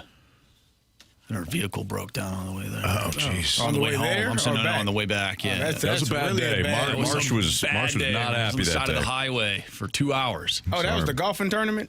No. Oh. This was something else. Wow. Yeah, it was tough. That's harsh. It was hot out. Yeah. That's too bad. All right, we got the biggest question of the day, followed by Brad Thompson. Brad Thompson will be with us at 5:15, but we do have the biggest question of the day next here in the Fast Lane.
It's time for the Fast Lane's biggest question of the day. Presented by Banner Construction, the experts in James Hardy siding. He is a declining player, and his rush attempts have gone down since 2021. The old saying, I trust somebody until I don't trust somebody. I no longer trust Lamar Jackson in a big spot. I'm selling my stock. That doesn't mean he's a bad quarterback or even average. He's better than average, way better than average. But I probably held my stock for a year too long. All right, so that was Colin Cowherd talking about Lamar Jackson, and you heard him break down, some of his reasoning behind how he doesn't trust Lamar Jackson. So this leads us into our biggest question of the day. Marshy. Yeah, when do you lose trust in your best players? We can start right here with your thoughts on what Colin Cowherd had to say from the Herd yesterday about Lamar Jackson, and then we can expand it into some players locally. Obviously, Jordan Walker having a great year. Some people around town, including some of us, not Carey though, we always believed, absolutely, but some of us maybe started to lose trust in Jordan Walker's ability to be a big leaguer. So let's start with Jackson and then make our way down the line. You want to start, CD, based on, because I feel like you and I are both big Lamar Jackson supporters. Yeah, I'm not losing faith in Lamar Jackson. I think, he's still at the top of his game. I think he's still playing extremely well. And I think that we talked about it earlier, him having the addition of a new coach, new head coach, new offensive play caller, that's going to, in my opinion, bode well for that offense and what they're able to do in comparison to what they've done in the last few years. I think a healthy Derrick Henry who keeps the ball in his hands and not turns it over, I think they have a chance to be a really good football team. And the mindset of a defensive head coach that they have in Jesse Minter, I think they're going to do some things differently. I just believe that Lamar Jackson you have not seen the best version of him yet, which is crazy seeing that he's a two-time MVP, and I think he finished, second in the other year. I think that we as fans sometimes often confuse talent and production with trust. He's talented, he produces, so automatically I trust him. And those aren't really the same thing. You can have full belief that a player is elite and still not trust him when the game is on the line. Tom Brady is a perfect example of the other way. Was Tom Brady a talented, raw, athletic, talented, phenom? No.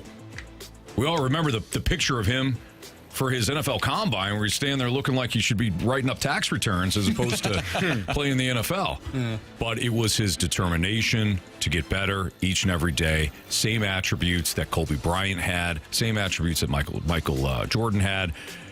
He wanted to get better each and every day, and he's going to get better each and every day. And he was just obsessed with the craft. Lamar Jackson is ultra talented. Has he shined in the biggest moments? He has not. It also doesn't mean that he never will. Just because he hasn't done it yet doesn't mean he won't. I remember when Bill Cowher couldn't win a Super Bowl. The big thing. Bill Cowher never won a Super Bowl. Really good head coach, not a great one though. Won the Super Bowl. Now what? Oh, he's great. He's awesome. He's going to retire.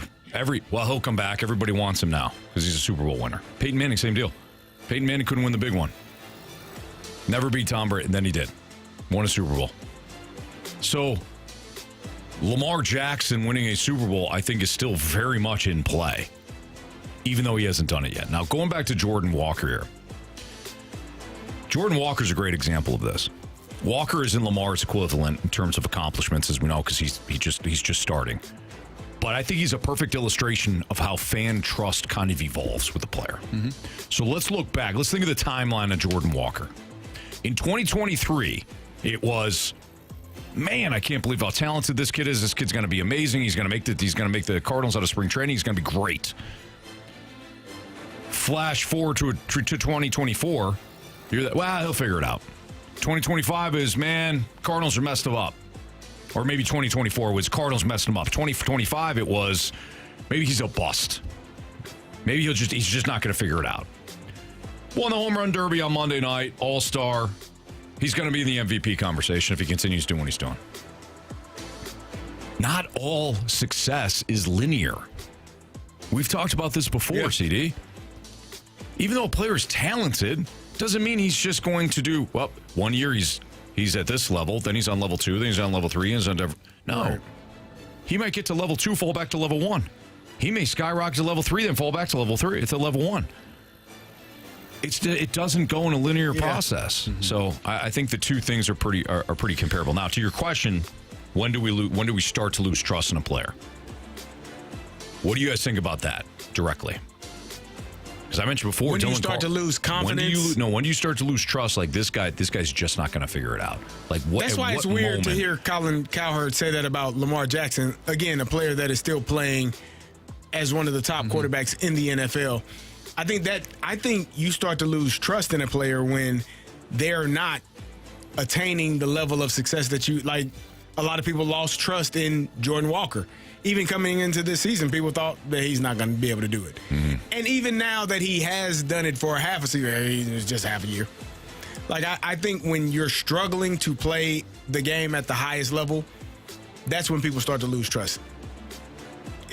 Colin Cowherd mentioned his running ability has kind of gone down. Isn't that what most scrambling and athletic quarterbacks do? The older they get, they stop running. Plus, what was everybody saying early on? He's got to figure out how running. To win from the pocket. So now he's doing it, and you're like, he's not doing it. He don't run anymore. Okay. Whatever, dude. Yeah. So, do you think when he has an open lane and it's 3rd and 7? I can tell you who still concentrates and focuses on him running. The defensive coordinator. Yeah. I can guarantee you that defensive coordinator is like, man, I wish Lamar ran more. Yeah. He's not saying that. No. He's like, man, please stay in there and pass. Rush lanes, please be conscious of where you're rushing defensive ends. Speaking of man, can't play it. Yeah, don't do that. Yeah. Don't turn your back to him. Nope. You're going to spy him. Okay, good luck. Yeah. Well, what linebacker do you have that's going to run with Derek him? Brooks or Brian Urlacher over there? No, thank you. No. So Lamar Jackson, top 10 in terms of sacks. He's number 9 in terms of the most sacks taken. I think when you have the ability to escape like he does, you tend to hold on to the ball a bit longer, thinking that you can still make a play. I think that's what that means. You know, Joe Burrow hangs on to but he gets sacked a lot too. And granted, his offensive line has not been great over the years, but that is somebody that also waits till the last second to throw the ball. He's not afraid to he's not afraid to get hit in the pocket. He holds onto the ball a long time. So it's just, what kind of player you are. Very, very tough answer or very tough question to answer, Marsh. I think everything is. I don't think there's one. Yeah. There's not one playbook here that you can blueprint. You say, okay, well now his time's up. I think for me, it comes down to performance in the biggest game. So you could categorize that as playoff games. Lamar Jackson in those big games hasn't really shown up. We could look at the Blues. I think the Blues are a team where there's a lot of players or maybe a lot of fans feel like, I don't know if I can trust these guys because they've gone so long without really doing anything. They get to game 7 of the first round of the Stanley Cup playoffs. They have the Jets on the ropes, and they squander that. Yeah. Jordan Kyrou is one of those guys where, he scores goals in the regular season. Didn't really do it this year. But in the playoffs, you're like, I don't know is he the type of play? Is he a playoff player? Right. I don't know if I can trust him. No, now he's gone. So I look at playoff success, and I know it's a team game, but I look more so at player performance. And if those guys don't show up, well then, there's going to be trust issues there. Paul Goldschmidt, Nolan Arenado, when the Cardinals were in the playoffs, what did they do enough? It's interesting. Listening to you talk, it kind of dawned on me that maybe we should start viewing all of this in separate categories. Maybe. Like Barry Bonds was criticized a lot for not being a postseason performer. It was one of the biggest things in Pittsburgh. It's the whole, you won the MVP, you can't throw out Sid Bream. Was he not one of the best baseball players that ever played? Yes. But never won. Can you separate the two, saying, well, I can't say that Barry Bonds wasn't a top performer, but his teams never got it done. Yeah. And he's a part of those teams. For sure. And it depends on the sport. We're watching the World Cup. How many games are won by the dude? Yeah. The star player. How many games that were lost, USA, because you didn't have a guy? Mm-hmm. Or the guy you thought you had turned out to be never mind. Had an injury. Had an injury. Had Thank an you. injury. Yeah. Remember that. Football, baseball, hockey. That's real tough to win. Singular. Maple Leafs, right? The Toronto Maple Leafs. And this is more, and I actually put players on this because you can group guys as well. For a stretch there, Maple Leaf fans, hey, these guys are going to make the playoffs. Mm-hmm. You can pencil it in. But when it comes down to it, once the playoffs start, I have no faith that this team is going to go far in the playoffs. I have hope, but I don't have faith. But what do we say, though? We don't say. I think you said it right. But what do we say, though? We have no faith in Austin Matthews. Austin Matthews can't get it done. Or Mitch Marner. Or goaltending, or whatever it may be. And then Mitch Marner goes to a completely different team, a better team. Oh, he can play. Oh, geez. He can make it to the Stanley Cup final. Mm-hmm. All right, our guy Brad Thompson, 2006 World Series champion, Cardinals TV analyst, joins us next. We'll talk to him not only about the Cardinals second half, but what we saw last night in the All-Star Game and the Home Run Derby here on 101 ESPN.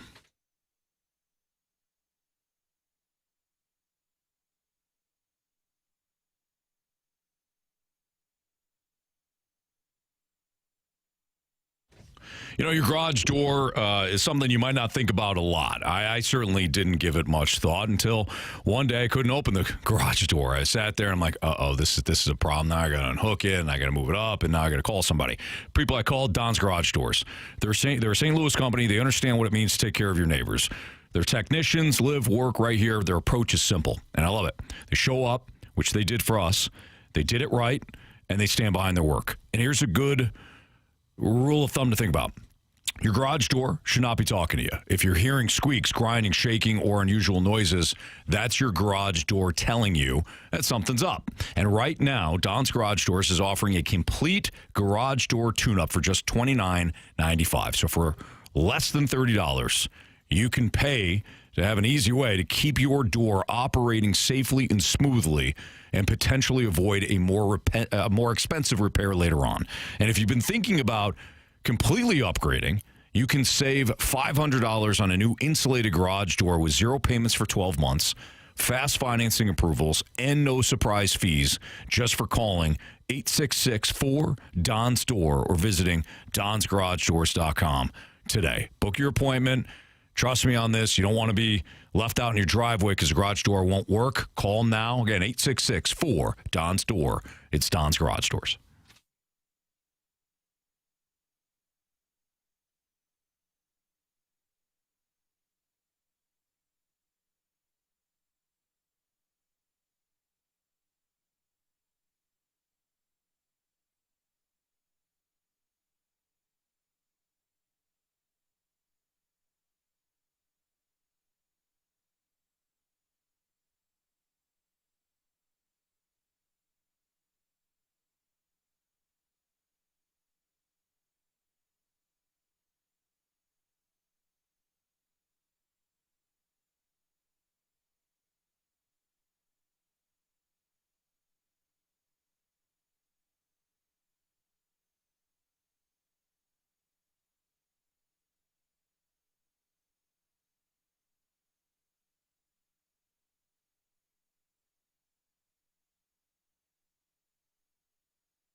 We're talking everything Redbirds with Cardinals TV analyst Brad Thompson on 101 ESPN. BT is presented by Buffalo Wild Wings, the ultimate home run for wings and wins.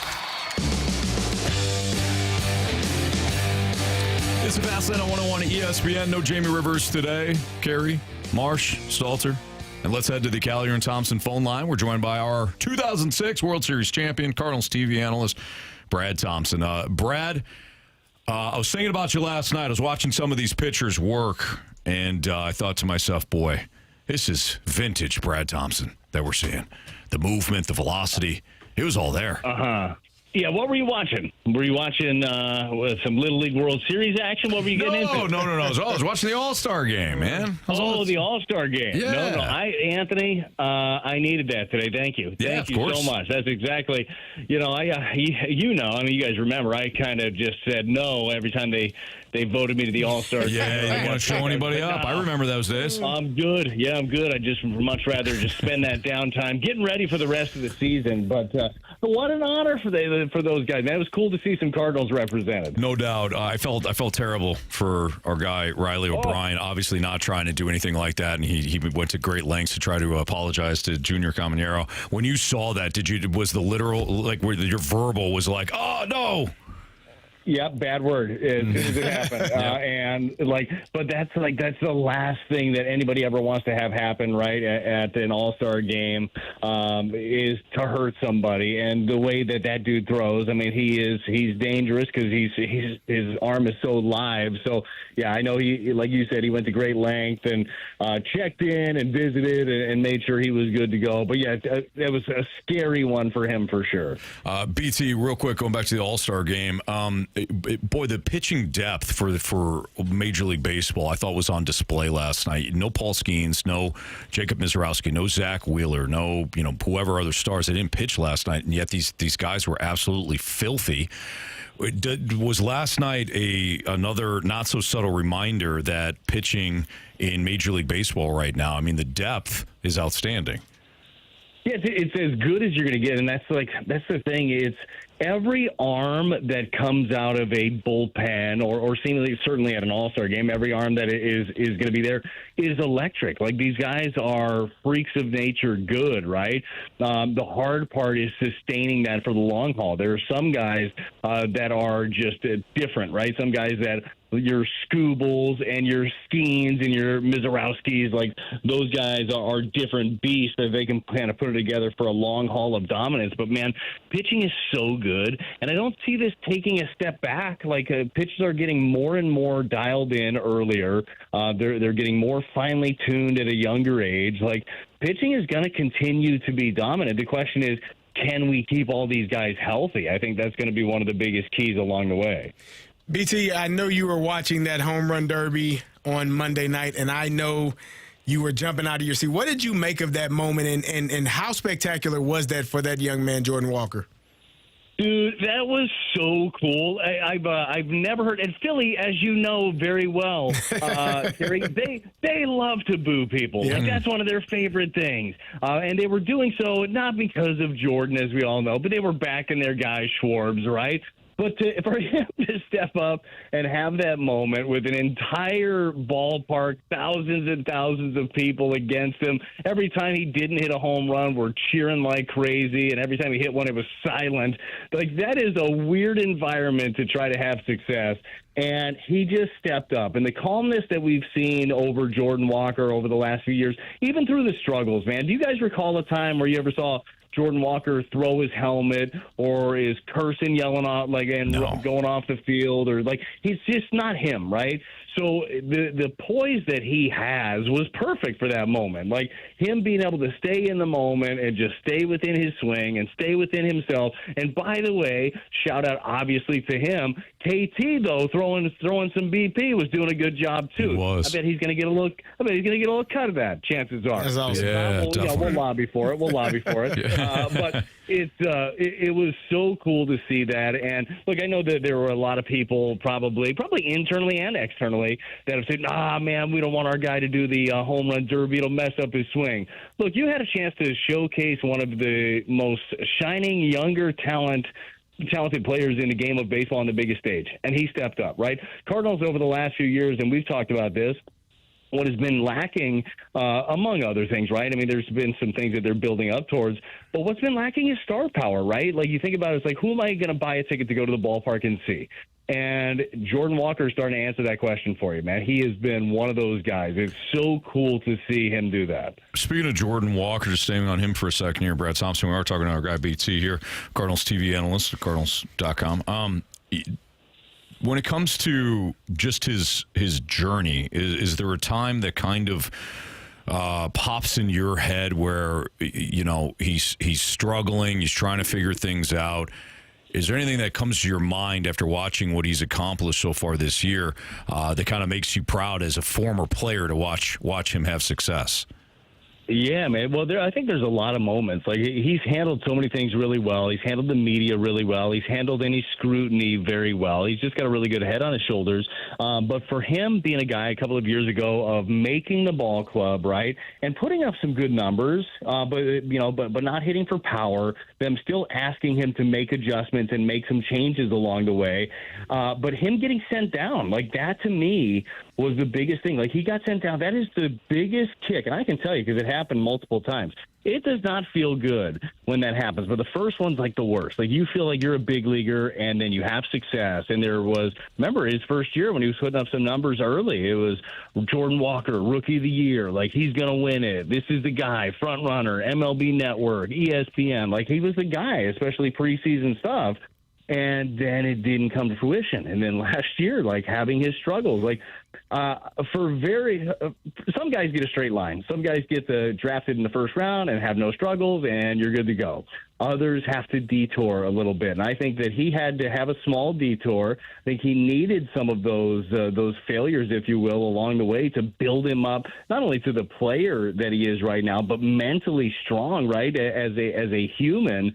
I think that those things helped him a lot along the way, too. So just so proud of the way that he handled things, because, again, never complained, never whined, never said, no, I don't need to make any changes, or that's not me. No, he just continued to go about his business. BT, when you are looking at this team, I am thoroughly impressed. I'm excited about what this team has brought this year. Going into the season, I had no expectations, but you're looking at a team now. You have J.J. Weatherholt, who just signed a huge contract last week. You got Jordan Walker, who is ascending to stardom.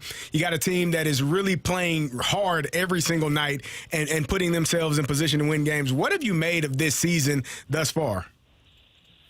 So my biggest takeaway with this is that, like, we all knew what this season was going to be, or what it was supposed to be for this group.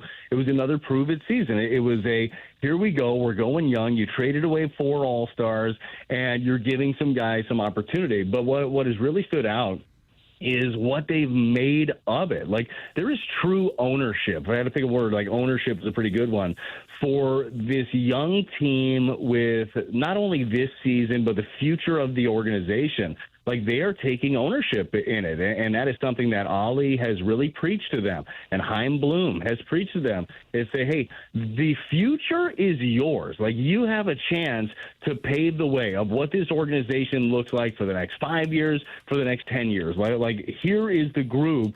What do you do with it? And they have played so free.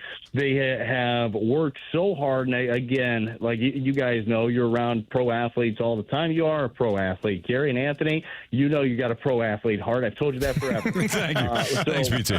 It's like, those are like things that you're supposed to do. You're supposed to work hard. And you're supposed to, like, be relentless, and every day is its own day. It ain't that easy sometimes, and especially it gets harder if you're in an environment that doesn't welcome it as much, maybe. But this environment is really good, and it doesn't matter what happens today. Tomorrow's a new day. They don't dwell on anything. So to me, I'm just so proud of the way that just from a fan standpoint, a viewer standpoint, and fortunately I'm a fan with a lot of access that gets to be around these guys, the way that they attack on a daily basis is truly something special. Ollie and his team have built a culture, and these guys love each other, man. They love coming to the ballpark every day. BT, we'll get you out of here, but one last question for you. What will be the biggest reason the Cardinals secure one of the playoff spots by the end of the year? Yeah, I think that the biggest, if they are able to be a playoff team, well, and assuming that would be the wild card, it's going to be that their pitching locked it down. That's going to have to be the thing. Offensively, I think they're fine. Certainly, you want more and more, but the pitching is going to have to be the thing that gets them over the hump. The starters are going to have to be more consistent, and then again, nobody knows what's going to happen at the trade deadline for this ball club, but there will be some change, right? There will very, very likely be some churn. So who is able to emerge and step up? But the big key is going to be the pitching down the stretch, guys. That's the thing. If this team is bound to be a playoff team, the arms will have to be an enormous part of it. Absolutely. Well said. We agree. BT, love you, pal. Enjoy the traveling, and we will check back with you again next week. All right, guys. Sounds good. I miss you. I'll see you next week. Sounds good. See you, BT. All right. See you guys. That's our guy, Brad Thompson, 2006 World Series champion, of course, Cardinals TV analyst on Cardinals TV, alongside our guy, Chip Carey. All right, your daily mic drops, coming up next on 101 ESPN.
.101 ESPN Sports Center.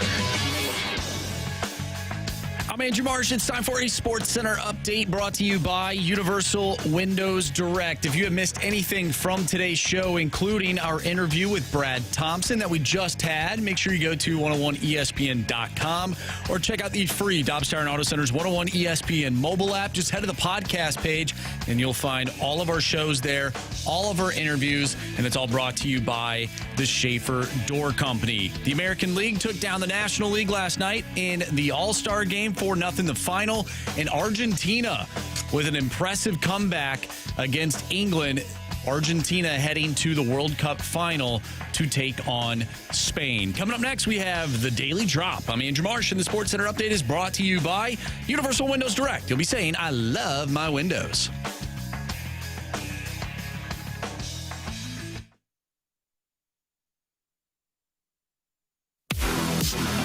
As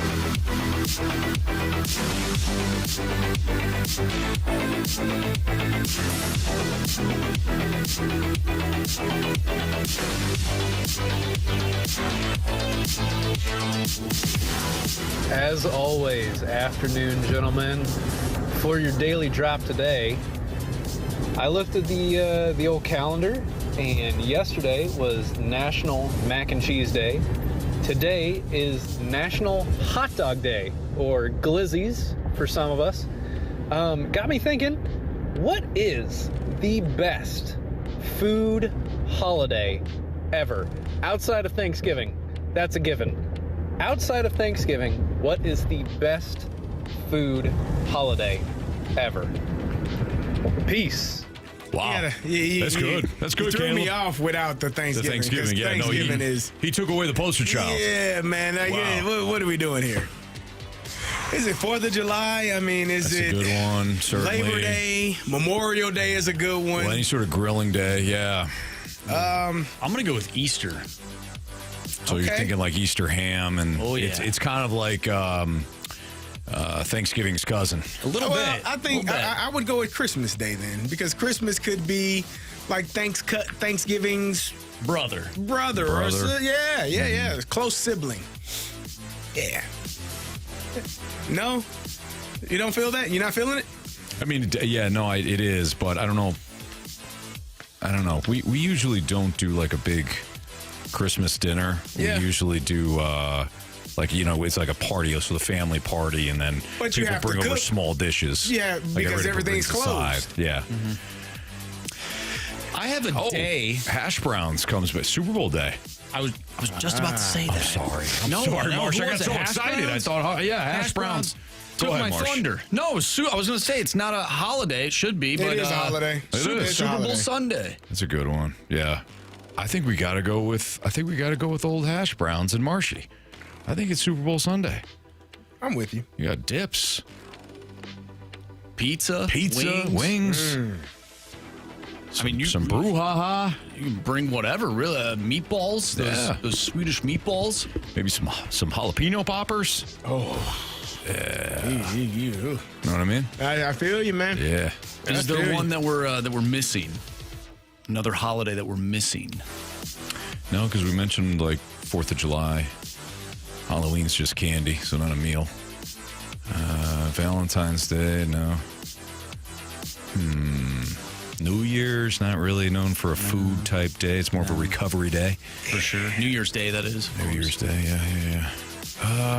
No, I think it's got to be Super Bowl. Yeah. Good job, Marsh. Good job, Hash Browns. Well, Hash Browns, yeah. Hash Browns said it before me, so. No, I said it. He said it. Actually, well, did. No, but he did say it. He yeah. typed it in before I was able to say it. So. Yeah. Way to go, Hash Browns. How do you guys like your potato the best? Baked. Ooh, that's a great question. Thank you. Baked potato? You got a baked potato. You got a sweet potato. I like French sweet potato fries. I like sweet potatoes. I like sweet potatoes too. So, man, sweet potatoes are You got your French fries. Sweet potato waffle fries are good. Sweet potato waffle fries. You've got tater tots.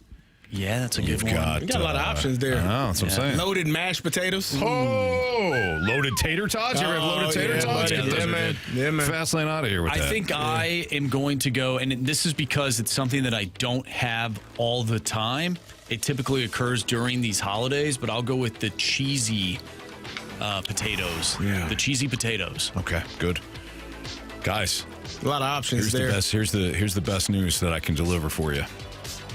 There's no bad option. It really isn't. Yeah. It really isn't.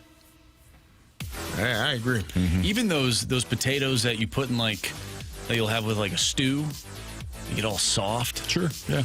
Even those are good. Mm-hmm. Yeah. Like a pot roast you're thinking of? Yeah. Yeah. All right, let's hear from Scott next in our Daily Drop segment.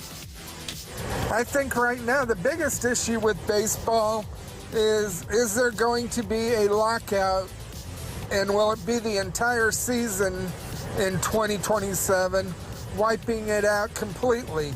Teams are trying to maneuver not only this year, but in the future to position themselves, not knowing what the new collective bargaining agreement is going to look like once everything is said and done. I think it's going to affect the trade deadline this year, as long as player movement as well. You're unsure of what contracts are going to look like, unsure of length of contracts, what teams are going to be able to assign people for, how much you're going to be able to spend, whether there's going to be a floor or a cap in place. So I think that largely influenced the Weatherholt signing. The Cardinals got ahead and locked up Weatherholt long-term pre-collective bargaining agreement, knowing what they're going to have in Weatherholt long-term. Just my thoughts on the issue. Please follow up with your thoughts. Thank you. Yeah, good take, Scott. Absolutely. I think the irony of watching last night the All-Star game, that was, for the most part, kind of boring. Not much happening between the foul lines. A ton happening outside of baseball in terms of the negotiations or lack thereof and a potential work stoppage. Mm-hmm. So Scott asked, do we think there's going to be a stoppage? Earlier when we were doing Prove Me Wrong, I actually pointed to CD when we got the question about whether or not there was going to be a stoppage or an agreement without stoppage. Yeah. I pointed at you to take that because I actually think there won't be. Really? Yeah. I think they're going to play baseball in 2027, Anthony? I think there's too much to lose on both sides, i.e. money. And I think one side's going to cave at some point. I was going to ask, which side caves? Because I don't think there's going to be a salary cap. I think the owners eventually. You can't. If you're the players, that's a hard no. Yeah. Like you got too much power. Why would you give that away? I think the owners will get something else. I don't know what the next thing is that they're hoping for, but I think the owners will get something else in the deal. Give up the salary cap and get something else they're looking for, and there will be play. I don't know. Maybe that's just me being an optimist. Like a salary floor in itself does not do anything for the owners. No, that just means they have to spend more. Right. Yes. So I don't think it would be a salary floor. I don't know what the next thing is on their agenda besides the salary cap. But I don't know. I have a good feeling. I have a good feeling that deadline spur action and something's going to happen. And nothing like waiting to the last minute to try and fix this, right? It's typically how it Generally works. how it goes. Yeah. Well, when you have two sides that aren't really interested in agreeing, but then again, that's why that term exists. Deadline spur action. You wait, and then finally somebody starts to panic a little bit. Let's wrap this up with Vic. Anthony, my son says you don't need 2 spoons to dig out your eyeballs. Don't dirty up 1 spoon. He says you only need 1. Yeah. Second, Spain will win 3-1. And here was other prove me wrong is how about the owners do lock out the players, but get replacement players, and then with the replacement players, they force a salary cap with baseball. But the most important thing was, like I said, made me giggle because my son said it, is you don't need 2 spoons to dig out your eyes. You only need 1 spoon. And not that I have became Mr. Soccer by any means, but I think old Spain is going to give it to Messi and stuff. But once again, good show. I might have missed it, but where's Jamie today? And last but not least, I'm happy for Walker and everything, but we can agree that you don't have enough pitching. And I do agree with Anthony, you always need more pitching. So why not trade Walker for a Logan Gilbert or someone that status of a Logan? If it's not Logan Gilbert himself, someone like that. Vic, I was with you. I was a bit questionable on the 2 spoons because if you're doing it, you want to get it done quickly. That's what I was thinking, yeah. You don't want to have to But Vic's son's very astute. Yeah, exactly. I just want to get it done. Plus, I'm blind at that point. At that point, you don't want to. If you use 1 spoon, you're going to rethink about it while you're doing. You're like, nah, Right. I No, don't if need I'm to doing do it, that. I'm doing it. And that's one less spoon to put in the dishwasher. It's not like it matters at that point. Yeah, I don't care about doing the dishes, Yeah, but like- it is. Vic's son did make a really good point. You don't need it. You don't need it, but you probably do need it. CD, I'm glad that we were on the same page. Yeah, I was thinking that. You lost me with Jordan Walker, though, man. Like, I was cool. I was riding with you, Spain, and beating up Messi, and 2 spoons for your eyes. Cool. One is needed. Why would you trade Jordan Walker, Vic? Why are you? What are we doing? Who are you going to have batting in the middle of your lineup? Yeah. You swap out one problem for another. That's kind of. Why don't we keep Jordan Walker, but still add the pitching? I like that idea. Now you won't get Logan Gilbert. Why not? Because the manager's going to want something. And What are they going to want? last time you gave him something, it was only good for about 2 weeks. So What was that? you know, Who, Mike Leake? no, he wasn't even good for 2 weeks. Who'd they give him? Brendan Donovan. Don't you remember? Don't you remember him? I forgot about him. This is the last. It's the first time I feel like we mentioned Brendan Donovan since the trade Yeah. and his hot start. Point exactly, man. Man, that actually ended up being somewhat of a good trade. I mean, he's been injured. For a lot of this season. Whoa. Yeah. But he's had injury issues in the past, so they knew what they were trading for. Vic, I'm with you on the pitching. I don't know if you got to give up Jordan Walker to get that pitching. I'm not with you on that, Vic. I'm sorry. Man, Vic had a ton of different topics within that He one did. mic drop. I feel like we could have got a 4-hour show out of just that mic drop. Scott hit us with a lot of different angles too. Yeah. That's what the Daily Drop's all about, Marsh. Absolutely. Drop it like it's hot. That'll do it then. Why don't we wrap up the show with some criticisms and compliments as well as 3 stars. Next on 101 ESPN.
Well, if you missed any portion of our show, you can always download the podcast available at 101ESPN.com, as well as the 101 ESPN mobile app. Brought to you by Dobbs Tire and Auto Centers. All the podcasts brought to you by Schaefer Door Company. All right, time for some criticism. You all right? I was early. Is that what you did? Yeah, I was early. That was early. That's unlike you. No, I was early. See, yeah, you were. Oh, yeah. Yep. Yep. Yeah, there we go. Okay. All-star. Yeah, that's all good. By the way, Jamie, hopefully we'll be back tomorrow. I know that Vic asked, and yeah, we'll just respect Jamie's privacy on that. Marshy, criticisms and compliments. Criticisms and compliments. Presented by Bet365. With Bet365 early payout, you win even if they lose. Get paid out instantly when your team goes up big, even if they blow the lead later. Bet365. Winning is everything. I just now looked at the text line. The criticism. That's hilarious. Can you read it? No, I don't think so. We'll just start off with curb stomp and work our way down. Today's show as a whole, follow-up questions, has been a hump day banger. What I learned today is that 2 spoons is better than 1 to scoop your eyes out. That's right. Yeah. Good you call, guys are the real all-star MVPs. Hashtag shout out to the Snake Pit. Well done there, curb stomp. Look forward to that one every day now. Yep, can't read that one. Who's the criticism for? We'll tell you later. All right.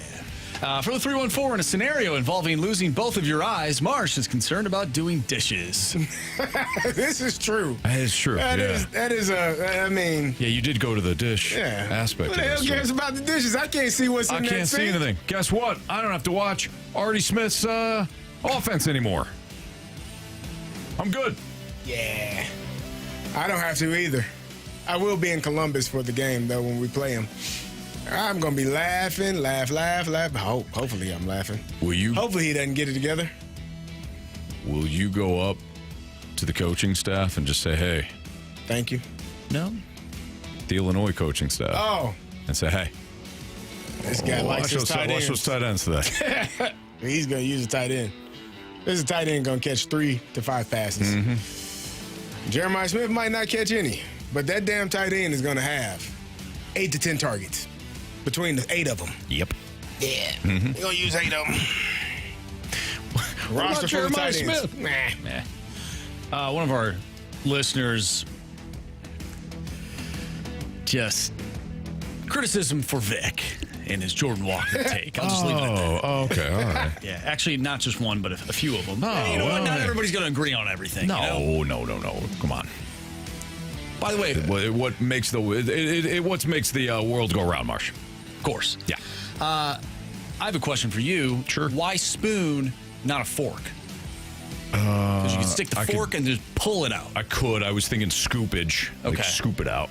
Gotcha. That's just. Marshy is really he's intrigued by this scooping of your eyeballs with spoons. Yeah, I just figured to get in there. I'm wondering why he's so hell bent on knowing. Well, I did text BK the other night. I said I'd cut my ears off after listening to that home run derby intro. So a lot of different parts of my face. Is it Dave Matthews playing or something?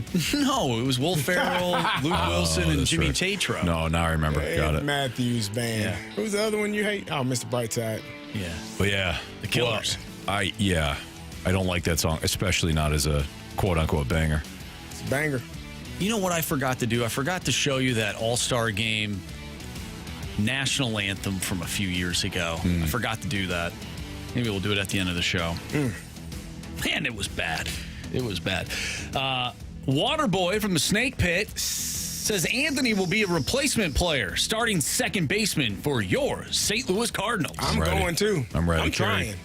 I'm trying Carey out. be out there too. Heck yeah, man. Carey be first base. Definitely a first baseman because I cannot throw. I'm not throwing.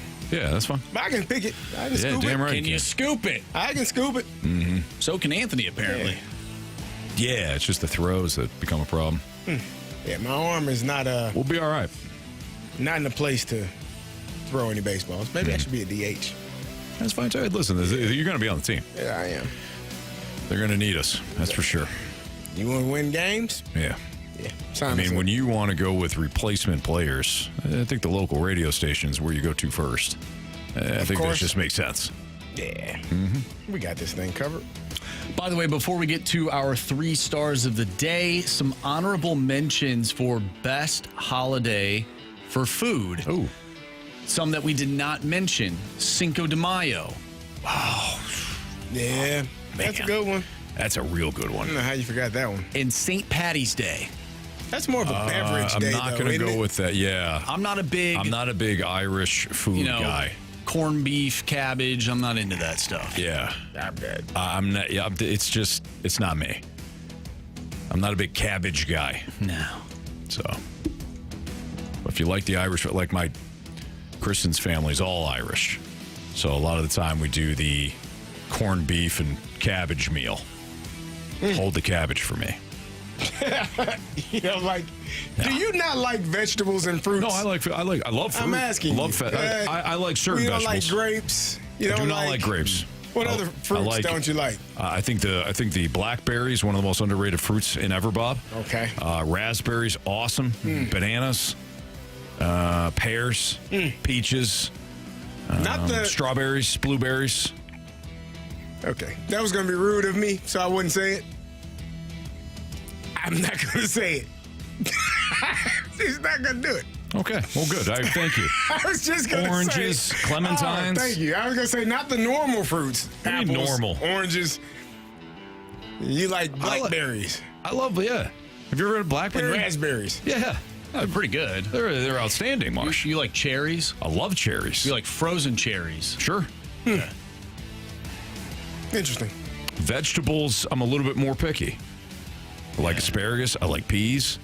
I like green beans. Yeah. Do not like broccoli. You don't like broccoli? Don't like broccoli. Don't like cabbage. Yeah, I like spinach. I like vegetables when they are... Pineapple's a good one. Bacon. Done right. You know? Yeah. Sauteed. Like green beans. I like more of the French style green bean. Well, you like a longer green bean. What else is there? I'm blanking. Like cauliflower. Not a bit. I guess it's what do they call those? It's the one category. It's broccoli. It's cauliflower. It's a word. It starts with a C, I think. Anyways, I don't like those. You like Brussels sprouts? Oh, I love Brussels sprouts. Those are pretty good. If they're cooked a certain way. See, that's my point. Yeah. If these things are cooked a certain way, like I don't like a cold carrot. I don't like it. Sometimes they can taste like dirt, but that's all right. You gotta wash it off first. Man. Oh, that's what it is. What the hell are you doing? I was taking it straight out of the ground and just eating it. No? Okay. Tell you what, an underrated vegetable is a radish. Oh, no. A little spice to it, huh, Carey? All right. 3 stars. No, thank you. It's time for the Fast Lane's 3 stars of the day, presented by Circus Sports. No bet fees ever with the world's largest sports book, now at your fingertips in Illinois and Missouri. All right, real quick here. 3rd star of the day goes out to 2 Spoons. Okay. 2nd star of the day goes out to Anthony's professional athlete heart. Yes. Oh, yeah. Thanks, Brad Thompson. And our 1st star of the day goes out to Carey's hydration break. Yeah. I missed his goal. You missed the goal. You missed the Argentina. You were here for the winner. Come on, man. But you missed Argentina's Ridiculous. game-tying goal. When is the final? Do we know? Cruciferous? Yes, that's what it is. Yeah, thank you for the text line. Thank you, text line. That's what it was. All right, that'll do it for us. Hopefully, our guy Jamie Rivers is back tomorrow. Andrew Marsh, Carey Davis, and Anthony Stalter. See you.